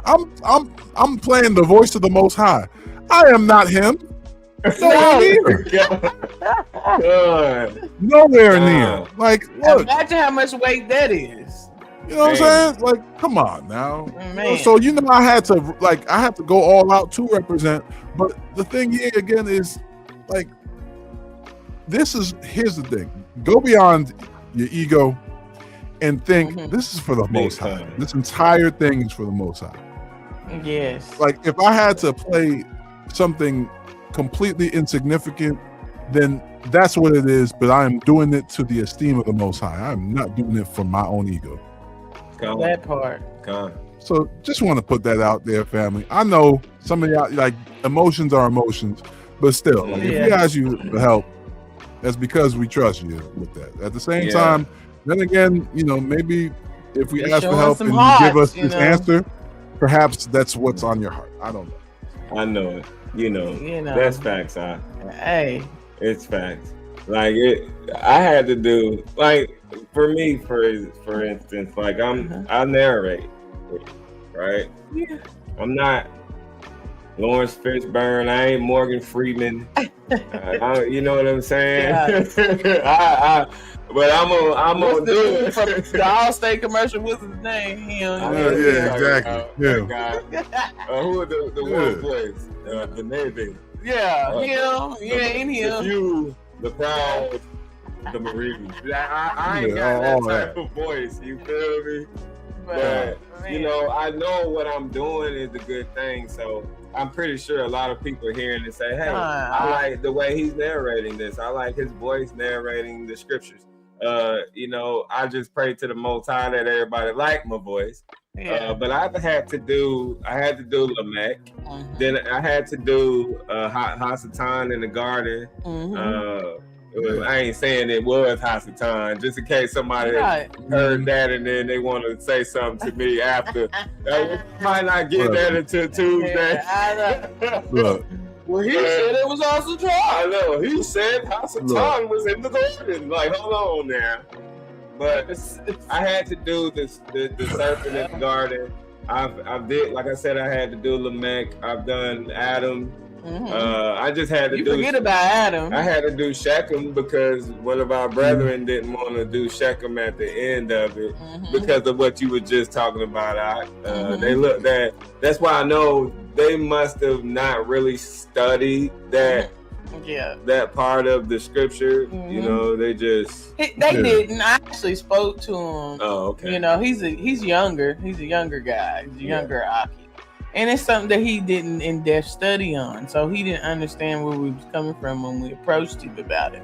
Yeah. But now he's probably like, man, well, he's told me I should have just went on. Well, we got a few people that we've already told that they'll be on, that we'll put them on. Yeah. They have been so patient and hey, bless the Most High for y'all, man, because we have the reason why I'm highlighting y'all at this moment is because that we want y'all to be bigger people than what everybody would probably expect. Absolutely, kind. No doubt. And it's just Hey, shout out to my cousin Brandell. I need a voice for Ruth. Yeah. You know, if you listening, love you, cousin. Yeah. It's just. I try to tell people, I like in these first few chapters of Exodus, you'll hear me. I'm voicing the Pharaoh's daughter. Yeah. So it's just I'm just trying to fit in there and help wherever I can, because I know that every platform that I have been on, I cannot find the scriptures conveyed in the way that we're doing the scriptures. I can't. That's right. Like it's not to negate to my brothers and sisters who actually read through the scriptures. It's not to negate from what they're doing at all.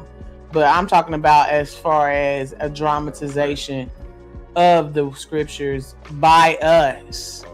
So it's through our lens, those of us who are walking in the truth, and it's not through the lens of nobody else. And it's through the lens of our people. So exactly. And if we're doing this for us, by us, why wouldn't you participate in that? Just because it doesn't fit your ego. Come on now. You said we Yasharala, right? We gotta be bigger than feel this me? stuff. You know You what I'm gotta do saying? better. Or like this. We're not trying to do any dramatizations of somebody else's book. We ain't doing no drama. We ain't doing no dramatizations of the Quran. We ain't doing no dramatizations of the Bhagavad Gita or any of these other books and whatnot. Like, nah, the Meduneche. Forget the Metanetta and all that. Like, we doing our book. So everybody that's within that, whether it's a good guy or a bad guy, is the thing. All of us are going to wind up being judged by Abba regardless. The person that you think was so good, there was a point where they weren't so good. Yeah. Even the translators, you know what I'm saying? Even the translators, if they felt like they didn't want us to be reading that, they would. It's been copyrights all over the place. You know how many people read from this book? Yeah. You know, just like I just want to encourage our people to not be afraid. You know, I'm not a voice actor. It's a lot of people that aren't voice actors, but you can do it. It is possible Plus, you know, when my brother Jay touch it, it's definitely finna be gold. You know what I'm saying? So you know, like when Abba touch it, it's gonna be gold because he's the one that got his hand all over this. So that's what I'm saying. Again, big con. Big con. All praises to the Most and High. I gotta record tonight, so you know what? That was uplifting right there. I'm gonna go ahead and do a little something. No doubt. You know. So, for everybody that's been a part of this already, we appreciate y'all and we love y'all. And thank you for that, your selfless, mindset towards this, just to be a part and just to do what's righteous for Abba. Again, we cannot thank you enough because right now we literally got 2 episodes left. And they're good ones, they're really good, So and we got ways to go as far as Exodus. This is going to be a great trip, let's all be a part of it, So I think we can wrap it up at this point in time, unless y'all got anything else. No, I'm good. I don't got anything else. All right. Yeah, I looked through my notes. I'm free. I ain't got nothing else. Well. 1 Peter 2:9, Yasharala. But ye are a chosen generation, a royal priesthood, a holy nation, a peculiar people, that ye should show forth the praises of him who has called you out of darkness and into his marvelous light, which in times past were not a people, but are now the people of Elohim, which had not obtained mercy, but now have obtained mercy. All praises. Yes. All praises. You got one out? Nah, I didn't get one together this time. I had one, but I used it. I used it during while we were talking. All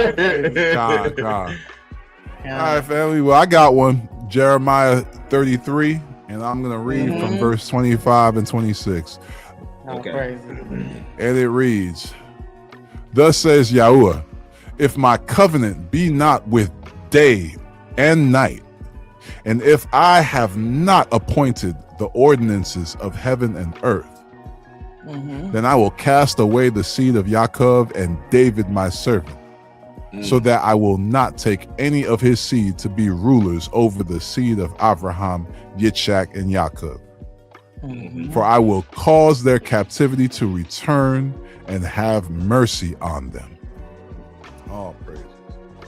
All praises to that one. I love that. Let's keep enduring, y'all, because the Most High still has a chosen people.